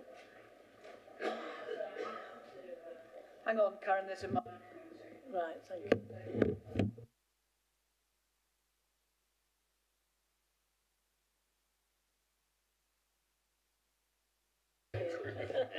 Thank you very much. I'm Councillor Sharp now, thank you. He gets around that guy. I've a number of questions and a number of comments, if that's all right. Can I do comments, or will we be having a comment section? Right, so I'll do the, it's just you said questions. Right, there's two questions. I'm sorry that I've not been able to give the Mayor the opportunity to have these before, so I know he'll probably have to come back to me with the information. But could I ask, could you tell me how much money through grants have been given to this council over the last 12 months by the government? And can you also tell me how much the Labour government gave to this council when they were in government there last year, if he doesn't mind? Gross, right. So can I now go on to a couple of points that's been stated today, and that is on the Greater Manchester Draft Spatial Framework. We welcome the move for more affordable houses because as you probably, not all people who live in social housing are Labour, they are Conservatives as well. Right? So we welcome those. But the sites in our ward, which has had a lot of comments on, right, will not, I honestly believe, because Peel own them, right, there will be any affordable housing on those sites. There will not. Those sites will have no affordable housing on them unless we actually make it binding to them that they will, because they will look to move them somewhere else. But there seems to be one lot of people, and I've only had a quick look at the document, and I'm saying this to Councillor Kelly with all honesty, right? I don't see anything in this document where we are actually looking out of the box for our ageing population, me being one, right? I can't see anything within that document. Now, I could be wrong, because I've only had a quick glance at it, but we need to start thinking about releasing some of the houses which people like older people are actually living in. And they need to be put into communities where we can actually participate. And I don't mean putting in a nursing home. Perhaps there's a few people around here might like me in a nursing home, but I'm not talking about that. But I'm talking about putting people in with the community. So that's one of the things. My other thing, right, is, and it's a bit to say to Councillor Sharp, right? Councillor Sharp, you're saying, right, that we are obviously bad councillors. Yes, that we don't get anything for our residents. What can I tell you? For the last 10 years, I have been fighting Peel Holdings.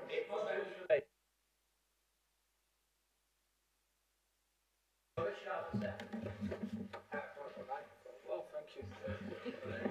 Point of information, the clarification did say bad councillors. I said if you want a lesson from good councillors, then come back to us. I also, point of information, neglected to mention Councillor Bellamy, Brocklehurst and Ryan in the contributions towards making our neighbourhood a better place.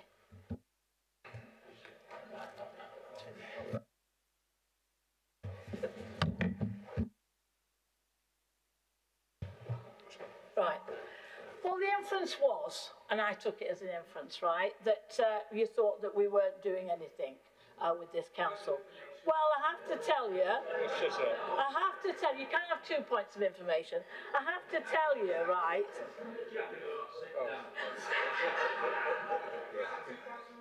no, sit down.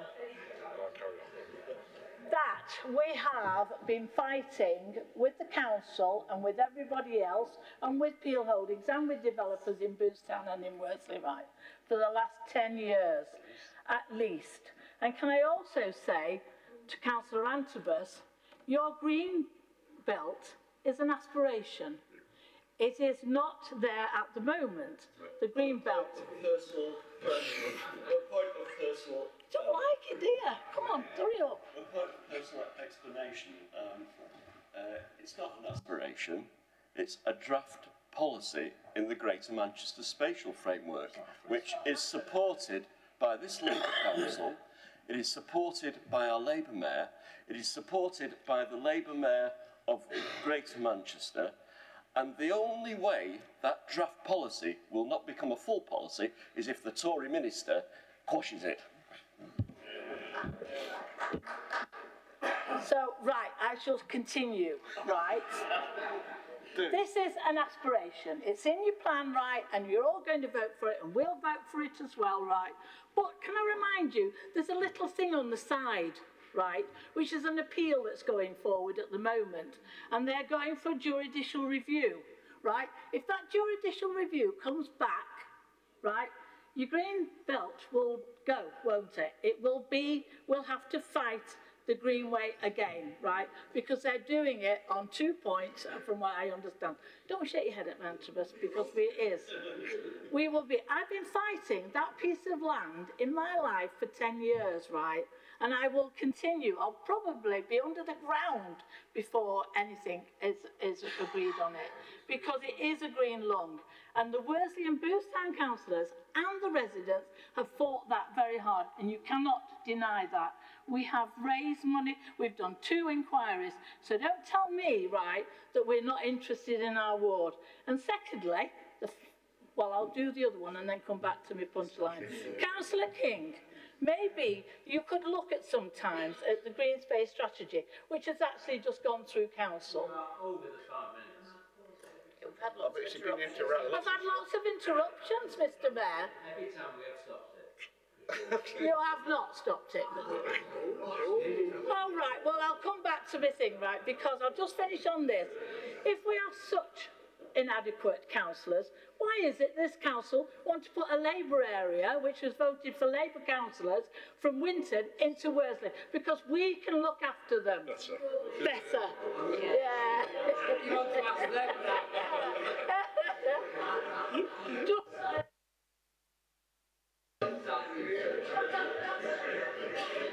Councillor Critchley. And we're running out of paper. I've got more paper. Councillor Morris and Councillor Fletcher.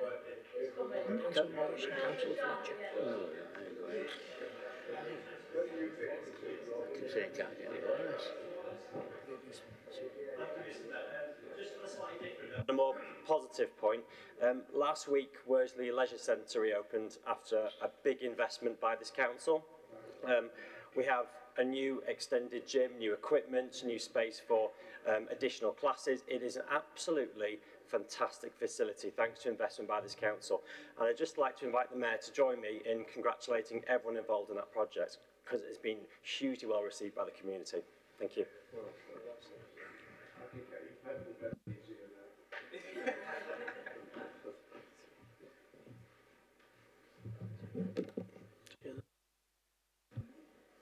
Thank you. Because of the number of questions we've already got on the list, won't we take any more questions? Otherwise, we'll overrun.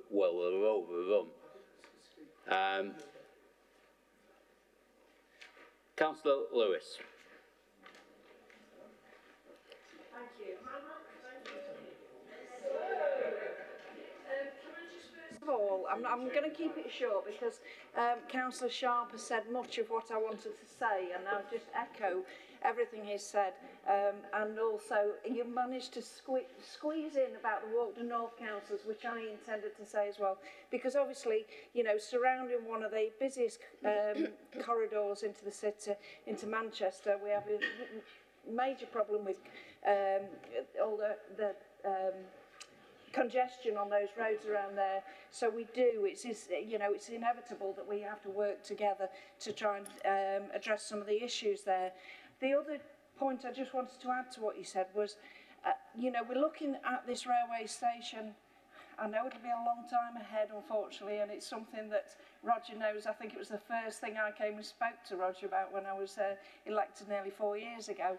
It is something that we really passionately want there, but what we also want you to do and the City Mayor to do is to bear in mind at Cuttaker, there's those huge businesses who obviously have a lot of power and influence. And what we want to reassurance around is that the voices of local people and their needs will also be listened to when that railway station is considered.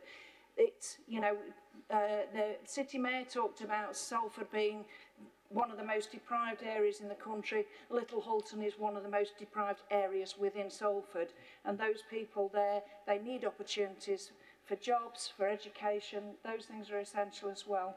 So it's not just about all that development at Cuttaker, but just reassurance that the people of Little Hulton will be listened to as well. Thank you.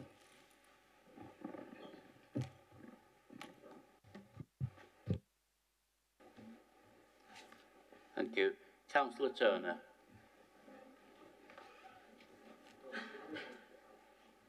Well, needless to say, Chair, meetings this morning has been nothing short of a farce, with people running around with microphones in the important council meeting. To me, it's disgraceful. Anyway, got that bit out of it. The City Mayor, there's not many questions to the City Mayor. I think Councillor Wilson was probably one of the questions I did understand, and I'm sure the City Mayor did. Lots of talks about plans. Well, they're plans. Yes, they are plans. We have to have a plan, but they're all tested. There's some way off, public examination. Anything could happen, as Councillor Antrobus said. Perhaps the Secretary of State of the day may squash it. Be known, I suppose. As far as the City Mayor goes, no, first of all, I'll tell you what I do object to, is people talking about various councillors in various wards. Yeah. To me, being elected to this council is a privilege, and I don't want to hear all of this nonsense that we keep hearing. We all work hard. Of that, I'm sure. We serve our residents, whether it be a bin or where it is. If you want to give credit about the transport strategy, give it to Councillor Jones. He was dealing with transport. He was dealing with transport before half of these people were even elected. Yeah. And I had the privilege of being called to him. He had the courtesy to call me in and show me how far we were in Salford ahead of the game with our plans for infrastructure. And there was pages of it, was there not? Absolute heaps of it. So he's been working on this a long time. So we talk about transport.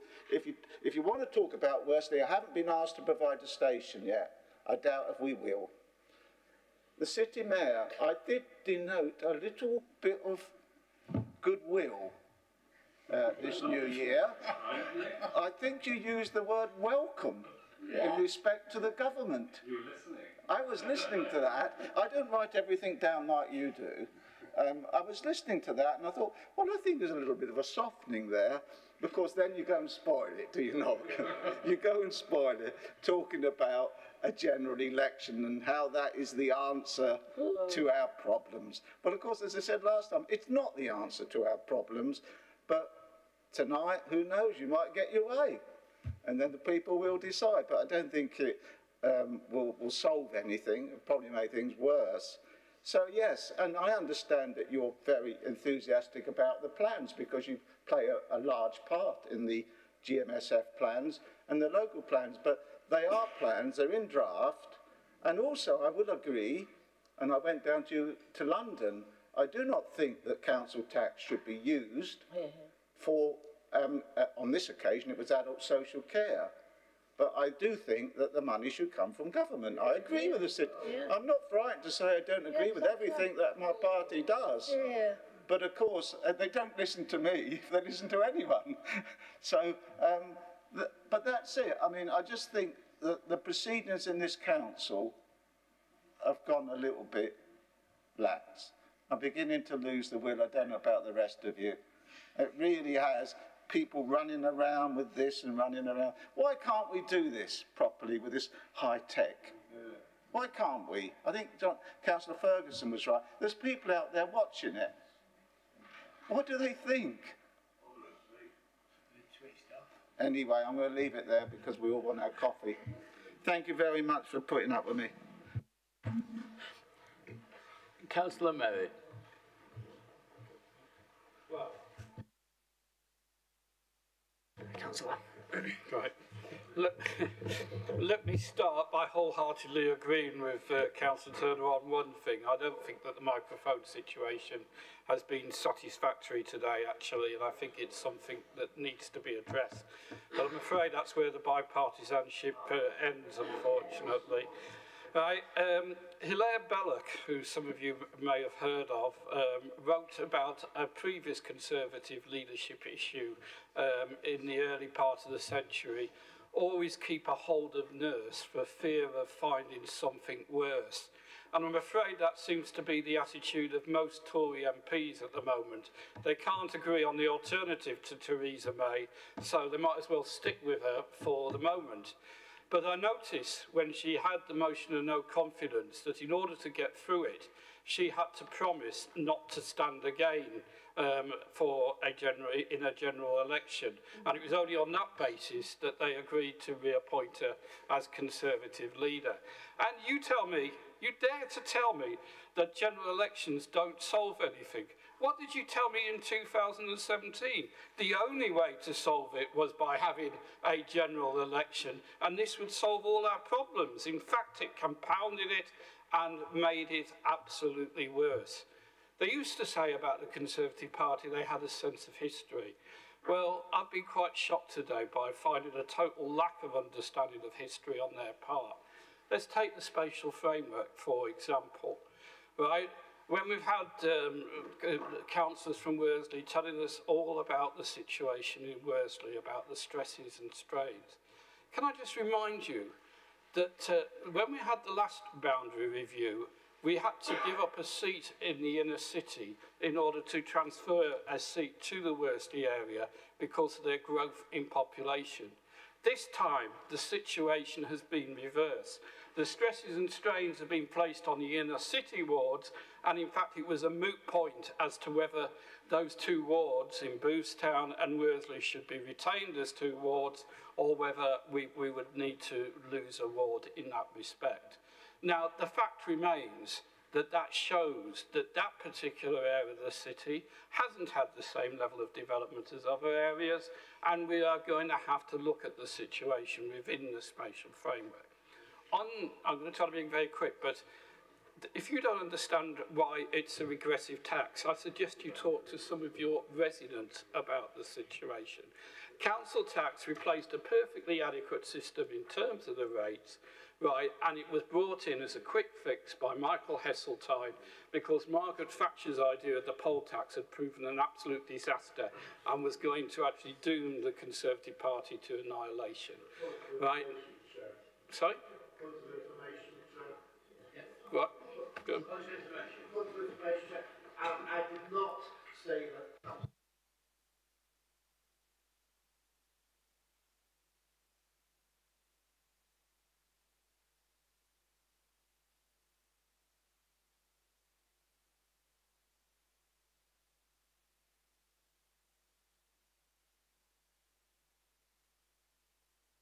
The fact remains that the position is that there was a perfectly adequate system in terms of the rate.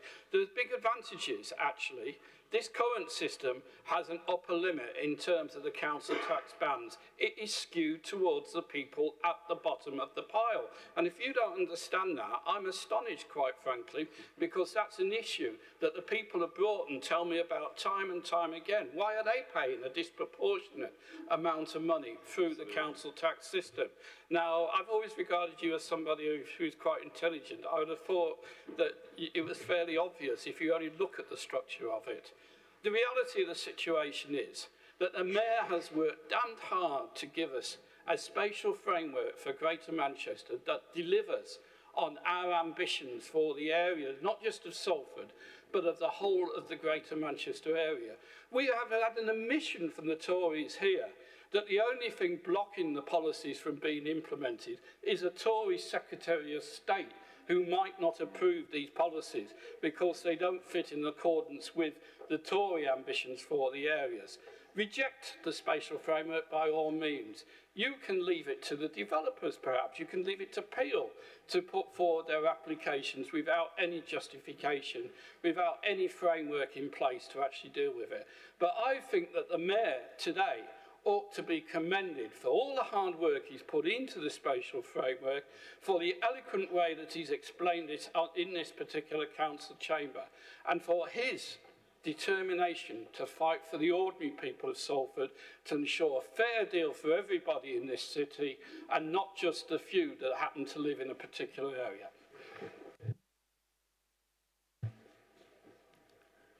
Councillor Kelly.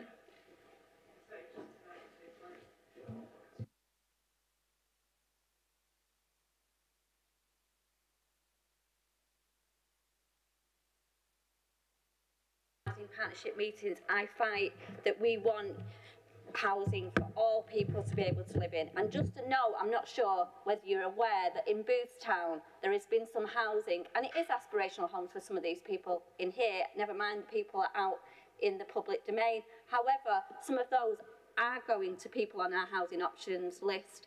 So that's a welcome, and that should be welcomed across the city, that we should be doing more with our developers and our housing partners. And I'm really pleased that some of those aspirational homes, we shouldn't be able to distinguish where some of these houses are and who can live in them. As our mantra is, it's for the many and not the few. Rob. Well done, Rob.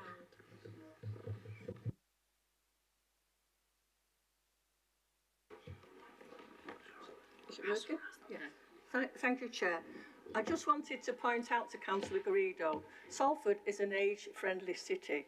Is she really advocating throwing older people out of their homes, or is that just in social housing?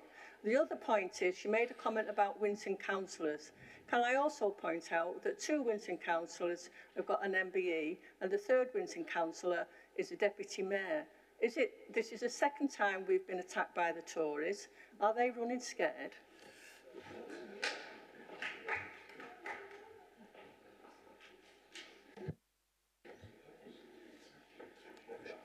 Councillor Fletcher.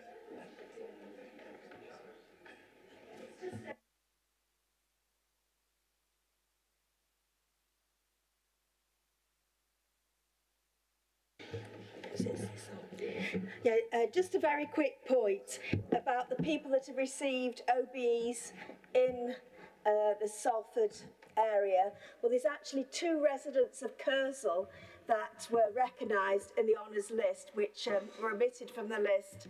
And I know they definitely live in Kersal because they live quite near me. And they're both involved in interfaith work. One of them is Superintendent Umar Khan, who received an OBE. And the second person is the Dean of Manchester Cathedral, Rogers Govender, who received an MBE. And I think they do incredible work, particularly the superintendent. Not only does he do his police work, but he gets involved in so much interfaith and community cohesion work that they both certainly deserve their awards. Thank you.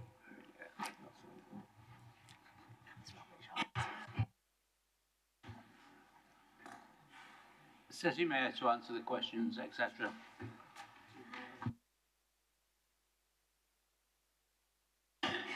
Okay, I've taken, I think, 11 pages of notes here, so please bear with me because there was clearly a lot of questions that members of the council were asking.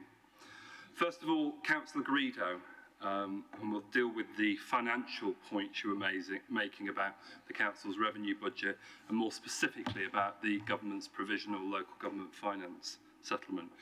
And, I acknowledge the point you make about deferring comments until the February Budget Council, but I'd just like to draw your attention that the government was consulting on the provisional local government finance settlement with members of the public, and they were consulting between the 13th of December 28 and the 10th of January 2019. And you'll acknowledge from those dates that that consultation is now closed. So I'd be really interested to know if the Conservative group have participated in the government's consultation on the local government finance settlement, because it's all well and good waiting till the Budget Council, but our ability to influence and lobby government has now passed. That window is now closed. That consultation closed on the 10th of January 2019. So although I accept the point you were making in terms of waiting for February's budget, you've actually had an opportunity to participate in a consultation to lobby government for fairer funding in this city of Salford. And I'd be interested to know whether or not the Tory group or the Conservative group here in the city of Salford have actually participated in that consultation. Just to let you know, from my point of view, the executive has participated in the consultation that the government has ran. We've made a submission. Councillor Hines has also been on a teleconference call with the Secretary of State and the Minister. I think 15 minutes of a 30-minute teleconference was actually spent them talking amongst themselves rather than actually engaging local authority leaders and Section 151 officers, which was quite an interesting use of time. So, you know, that's my first point. Yes, let's wait till February budget, but actually you've had an opportunity to participate in what has been a national consultation on the provisional finance settlement. And influencing government is very much something I'm very interested in. Greater Manchester Spatial Framework, you talk about obviously this being a consultation document, and you're absolutely right. And you also highlighted the real risk in planning, and that is doing planning by appeal. You'll be familiar that the delay in the spatial framework was by and large as a consequence of the government not providing us with absolute clarity on the local housing need numbers. We now have those, and government have been unequivocal in informing us that we are to use the 2014 Office for National Statistics data in determining what that is going to be. However, government have also suggested that potentially in another couple of years' time or so, that they may be consulting again on the methodology for calculating local housing need. Understanding that number is really, really important, because unless we know what the number is, we don't know what we need to plan for.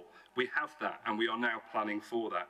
But the big risk in all of this, as you rightly highlight, is doing planning by appeal. Because all that does is empower developers to come forward with development planning applications anywhere in the city of Salford. That's on our green belt, and this is already happening in other parts of the country, on some of our really important greenfield land, and us obviously refusing it at planning panel, but then it being overturned because potentially we can't demonstrate a 5-year land supply to meet housing need and also to ensure deliverability. So actually having a plan is really, really important if we're going to fend off developers who are bringing forward speculative development anywhere within the city of Salford. So I'd just like to remind you of that. I don't feel Andy Burnham has let the residents of Worsley and Boothstown and Greater Manchester down with the spatial framework. I really don't. I don't accept the comments.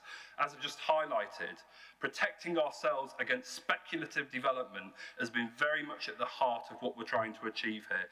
Andy Burnham has also challenged every local authority in Greater Manchester to look at a brownfield preference approach to development. And also, he's even gone one step further and started to talk about town centre regeneration. How can we regenerate our town centres, bringing more people into them, linking it up with integrated transport, thinking about cultural and leisure.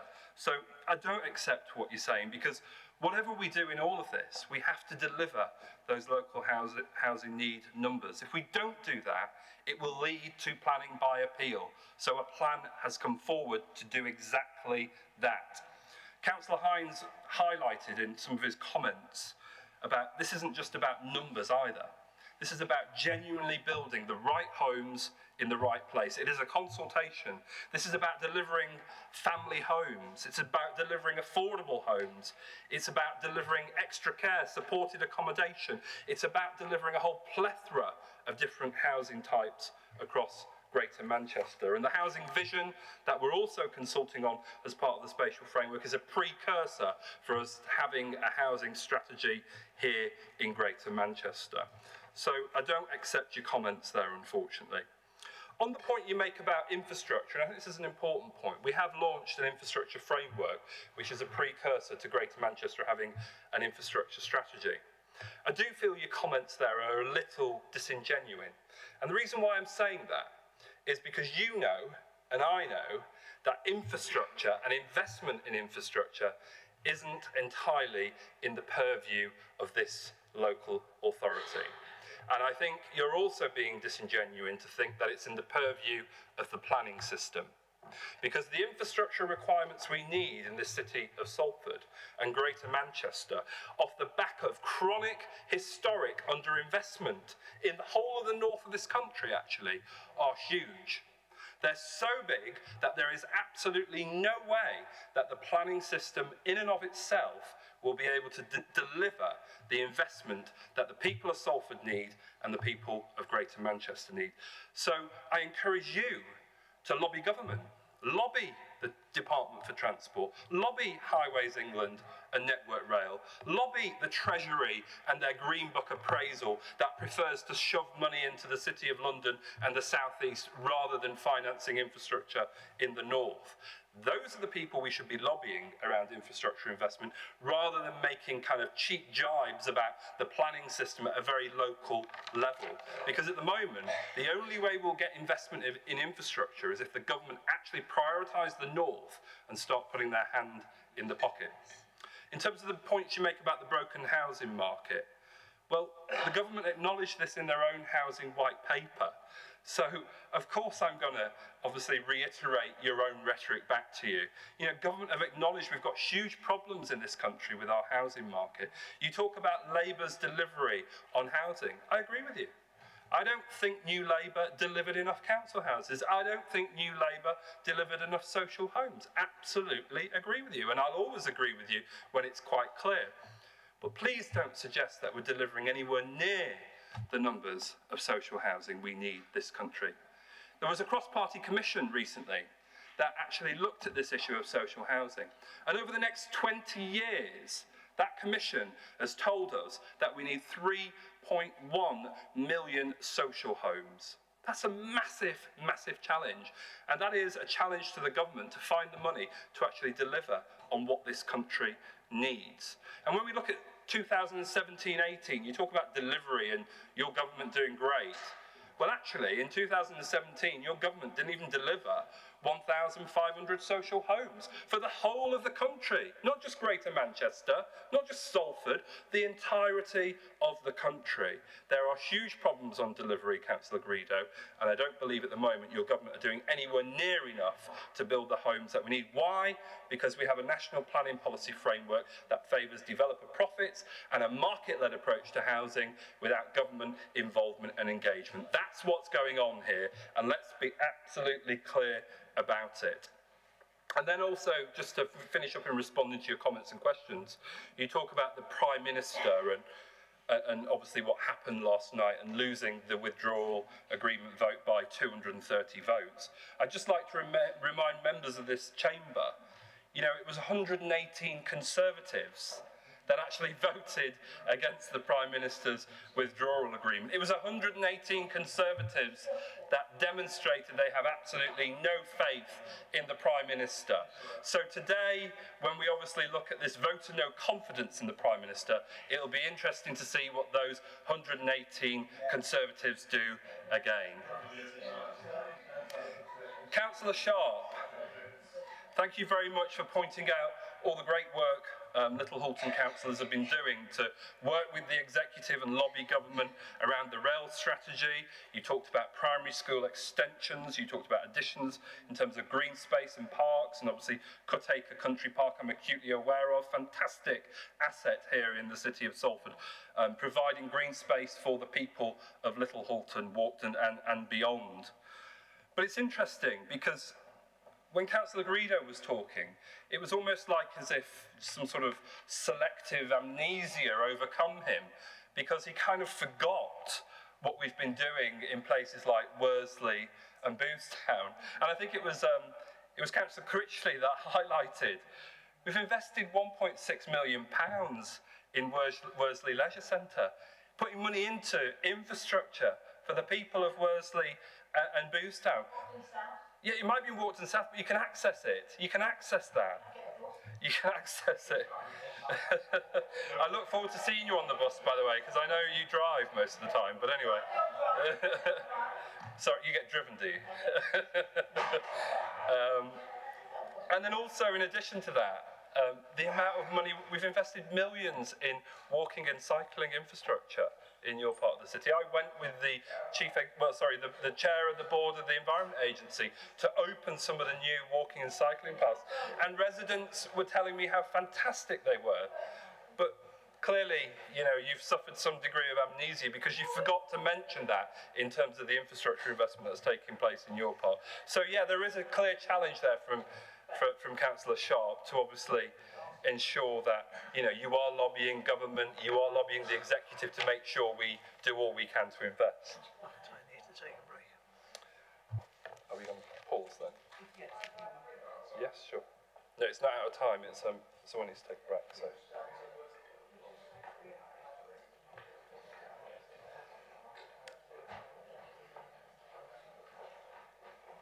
we going to announce it then? Are we going to announce what we're doing? Are we going to announce it? Are we going to announce we're taking a break? Yes.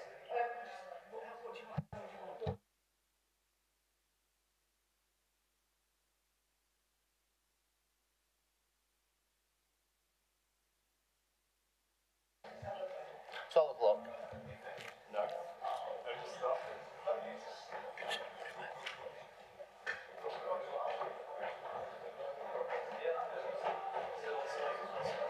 The break will be for 15 minutes. Return at 12 o'clock, please.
The City Mayor.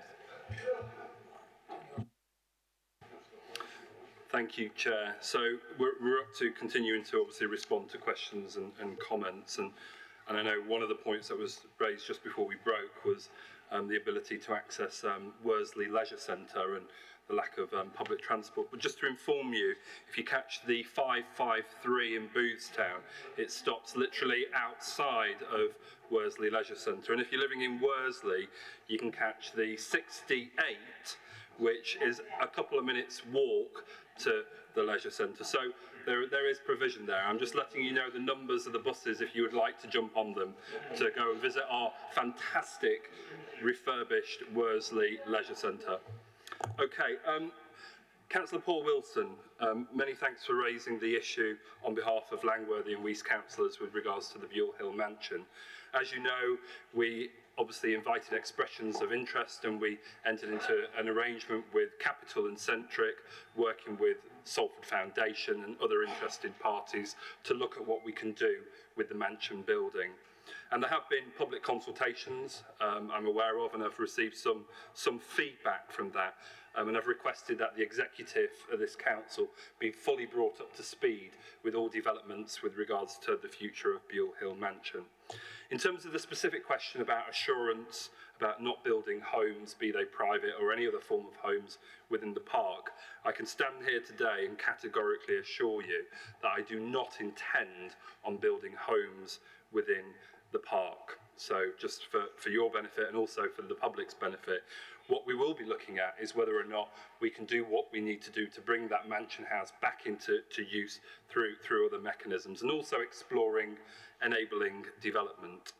And you are absolutely right. You know, what I want is to see that mansion house brought back to its former glory. I think Buell Hill Park is an absolutely fantastic asset in the city of Salford, probably one of our biggest green parks. And what I want to do is work with willing partners and probably explore lottery funding, a whole host of different things really, to see how we can totally transform what happens within what is clearly a gem in Salford's crown. So that's just hopefully enough information just to reassure you. Obviously what we want to do is do this in collaboration with the public. So ongoing consultation, engagement, I see, is very much part and parcel of what we deliver within Buell Hill Mansion. And I know Political Executive did discuss and debate this in my absence, and one of the asks coming out of Political Exec was for a working group to be formed to actually look at that moving forward. And I think it was Councillor Lancaster that actually raised that point. So hopefully that provides you with the reassurance you need, but nevertheless what I want to do is look for ways to bring that back into public use, because it is a fantastic asset. Councillor Antrobus, you talked about brownfield development and how we've been pursuing that agenda for many years, really, in the city of Salford.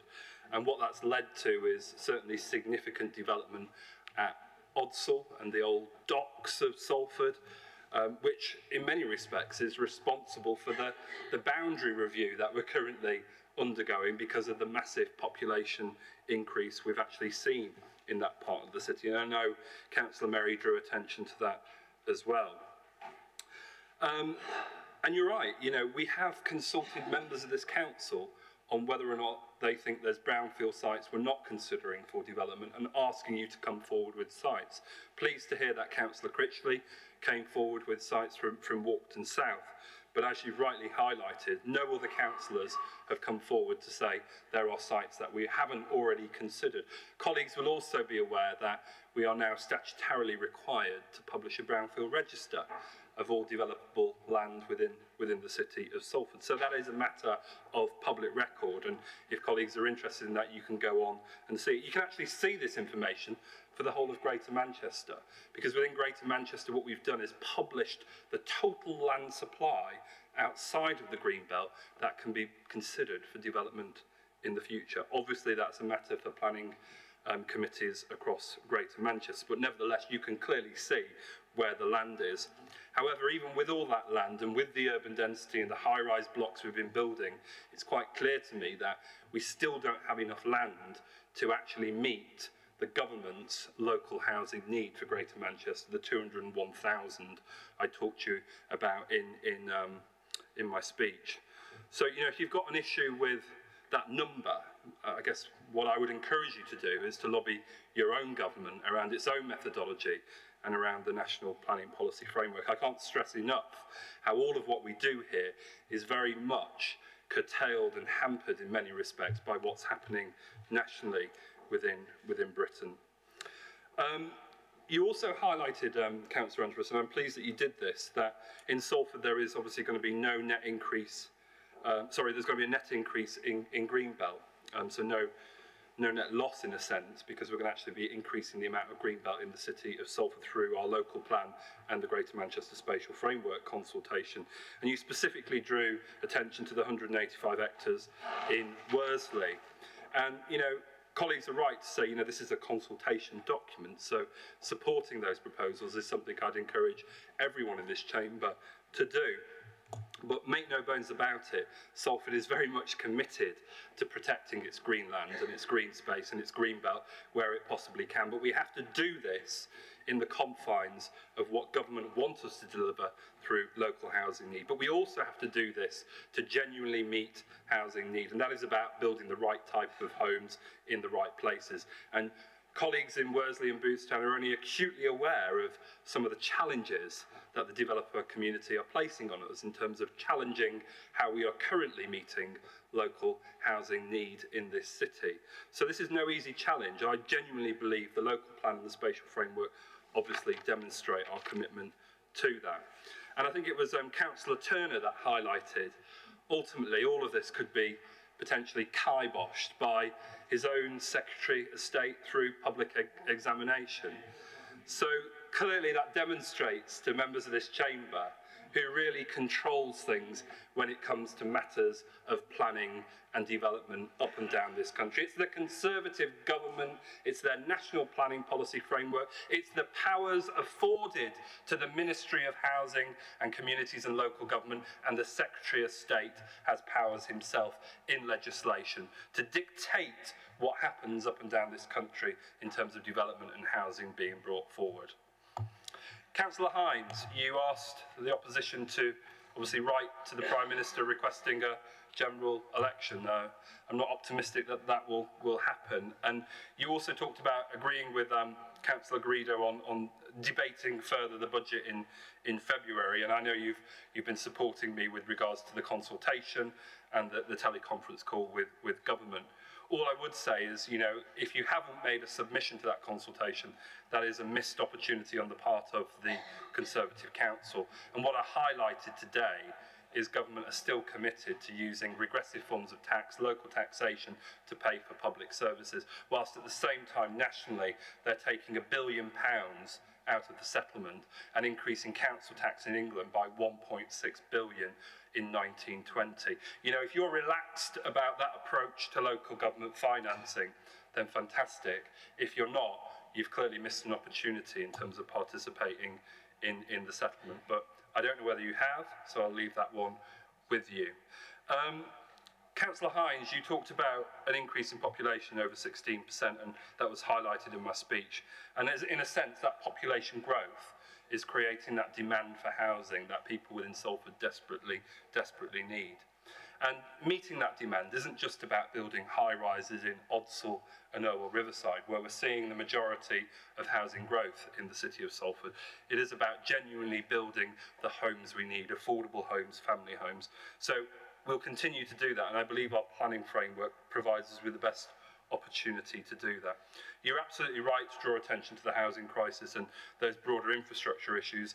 As colleagues in this chamber know, I've recently highlighted to council that, you know, we've got big issues, big structural issues nationally where housing infrastructure money is being skewed to London and the South East because of the Green Book appraisal that the Treasury are using and the benefit cost ratio that it's demanding, and also some of the methodology that underpins where infrastructure money and investment actually goes. So again, I would just make a plea to the opposition. Please lobby your own government around some of the flaws in that national structure, because we've done a lot of work at a GM level to lobby. You know, there's been press coverage on some of these issues. We've even devised a heat map so you can clearly see spatially where the investment's going from national government, and it's not coming to Salford and Greater Manchester, I'm saddened to say. Councillor Saunders, you raised the point of the vote of confidence in obviously the Prime Minister, and it's going to be interesting to see what happens today. I also join you in remembering the late Professor Jennifer Leeming and Diane Oxbury as well, and I think, you know, those comments were very well made, and, you know, my thoughts are with those individuals as well, and thanks very much for the email, and I share your concerns. In terms of regressive tax, I think I'm quite clear on this issue. Council tax, as Councillor Merry highlighted, is very much a regressive form of tax. What we mean by that is people with least amounts of household income end up paying more as a proportion of their income to pay for public services. The alternative is to look at the powers of the Treasury and ultimately government departments in terms of general taxation, tax avoidance, tax evasion, all these sorts of things that are being talked about at the moment in the national press, you know, taxing some of the digital and tech companies more than some of the people who obviously occupy our high street. So when it comes to what is the alternative, well, the alternative for me is simply using general taxation, be that corporation tax, employment tax, the myriad of different taxes that the government obviously control, to put more money into local government. And I think the Labour Party's policy is clear, that if it forms a government, it will ensure that local government has the money it needs to operate. Currently, we do not, and I've tried to articulate that, one, in terms of the local government provisional finance settlement, but also historically, this local authority has lost 198 million since 2010. Councillor Leitner, you raised an issue of asbestos and land ownership getting in the way of taking direct action on that issue. And if that is the case, and I have no reason to doubt that that is the case, that's an absolute disgrace, because we all know the significance of asbestos and the potential health implications of not dealing with that. I understand, certainly from reading the Manchester Evening News though, that this was obviously reported and Bury Council have actually taken action. This is certainly what they've relayed to the Manchester Evening News. And what Bury Council think has actually happened is more asbestos has been dumped. However, irrespective of what's going on there, I'll make it my business to obviously liaise with Councillor Lancaster and the relevant officers of this City Council to find out who is responsible. It seems to me from the comments in the Manchester Evening News that Bury have already taken some degree of responsibility for this, but we'll look to get it removed as quick as we possibly can, because it is totally unacceptable that this sort of land ownership is getting in the way of taking direct action to provide safety to people, residents and communities. So it's inexcusable as far as I'm concerned, and we will take direct action on that. So thank you very much for bringing it to my attention, and the fact that there doesn't seem to have been a resolve to date. Councillor King, you talk about would welcome green space in Broughton, I think was one of the comments you made. And obviously Broughton does have some parks. I've been in them myself, so you know, you're certainly not without green space, and parts of Broughton, as you know, are beneficiaries, if you like, of, you know, the first public park in Salford, that is Peel Park. You know, the other side of the river is Broughton to Peel Park. So from a green infrastructure and a green asset point of view, I think there are some real gems, really, that are either close to the ward of Broughton or in the ward of Broughton. I thank you very much for your comments around carbon neutrality and tackling air pollution and our ambition around 2038. The real challenge now is what will be the plan to actually deliver on that ambitious policy pledge within the draft spatial framework. And I'd encourage all colleagues within this chamber to get along to the Lowry in March and participate in the forthcoming Green Summit for Greater Manchester, which will be very much about how do we operationalise that ambition for Greater Manchester and make sure we realise a carbon neutral city region by 2038. You started to reel off lots of different things we can be doing, and you're absolutely right, it's complicated stuff. But Greater Manchester economically and industrially see the green economy as one of its key industrial sectors, and building on what we already have here is very much about how we meet that carbon neutrality ambition. You also talked about affordable housing, and just to confirm, I think you said 50,000 social. It's not, it's actually 50,000 affordable, 30,000 of which will be social homes. That's what's in the Greater Manchester Spatial Framework. And I also said that new development being brought forward will be net zero carbon by 2028. That's 10 years different from the carbon neutrality time.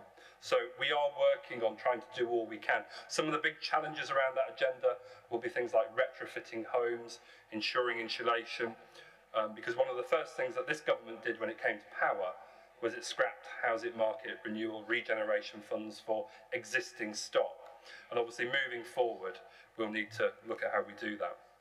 Councillor Greedo, thanks for both your questions. You're absolutely right, I don't have the answer to hand, but I do know the section 151, the Treasurer of the Council, is going to be responding to those questions. I've already had a word with her and she will give you the answers to some of that as quick as we can collate that information. You welcome the move to affordable housing, so I really thank you for that. We do need more affordable housing. I'd encourage you to have a word with your government to give us more money to build more affordable housing as well.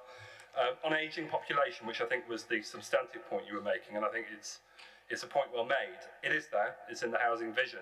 So if you look at the housing vision document, you'll look at the relationship between housing and health. This is about right sizing, this is about extra care, this is about keeping our elderly population active in their communities, tackling issues of social isolation, and also it's about supported accommodation. The Health and Social Care Partnership has been working with us, and we've got a target of 15,000 homes over the period of the spatial plan. So absolutely, the ageing population are very much at the heart of our ambitions.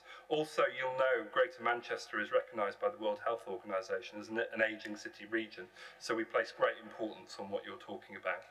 You talked about the Greenbelt being an aspiration in Worsley. It's an aspiration, absolutely. It's the right aspiration to have, but it's down to us now to make sure it becomes Greenbelt in the city of Salford. Councillor Critchley, thanks for your comments on Worsley Leisure Centre.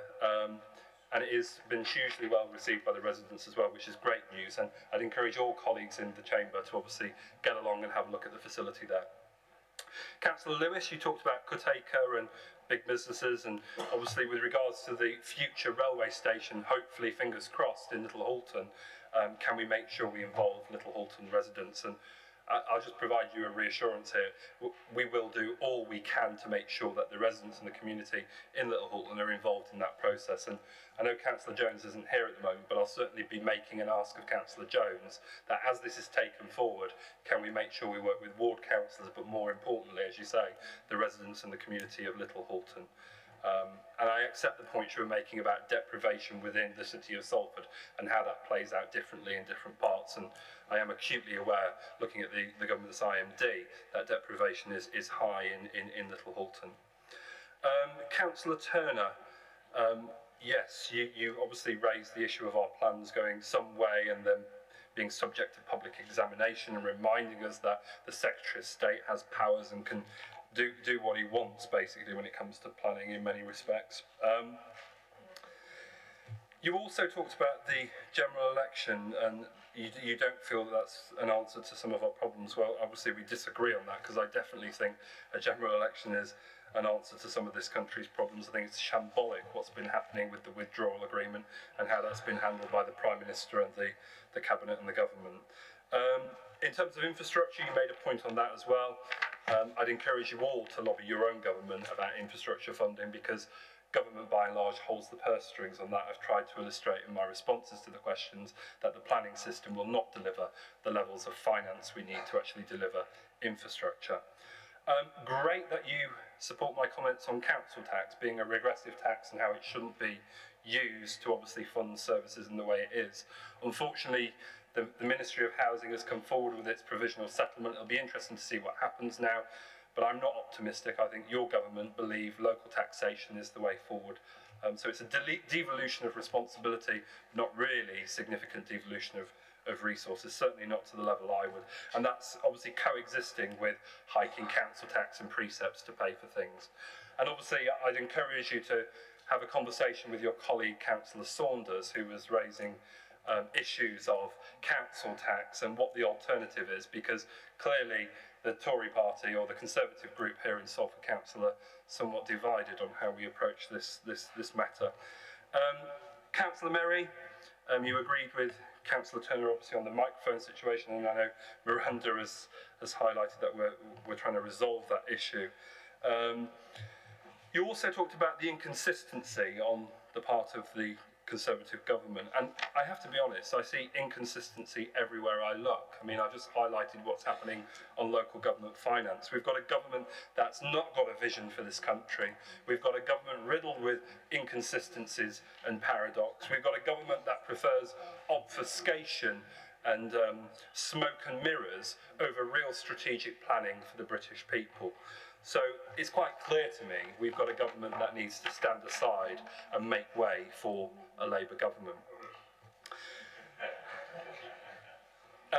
You also talked a little bit, Councillor Murray, about the boundary review, and you also contributed to council tax and how that replaced, obviously, the previous system of rates, and it was a quick fix that was brought in by Michael Heseltine, following Thatcher's devastatingly failed poll tax.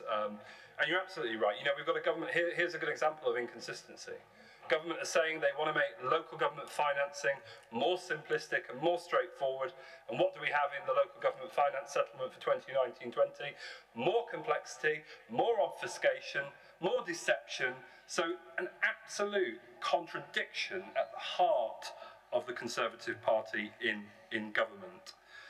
Councillor Kelly, thank you very much for the comments you made about housing, and you also highlighted that in Boothstown we're obviously building affordable housing, and that's helping us with our housing waiting list. So it is actually happening in Worsley and Boothstown. It's certainly not happening at the scale I would like to see, but it is going some way to demonstrate that affordable housing isn't just something for certain wards in the city, it's something all of us need to take responsibility for.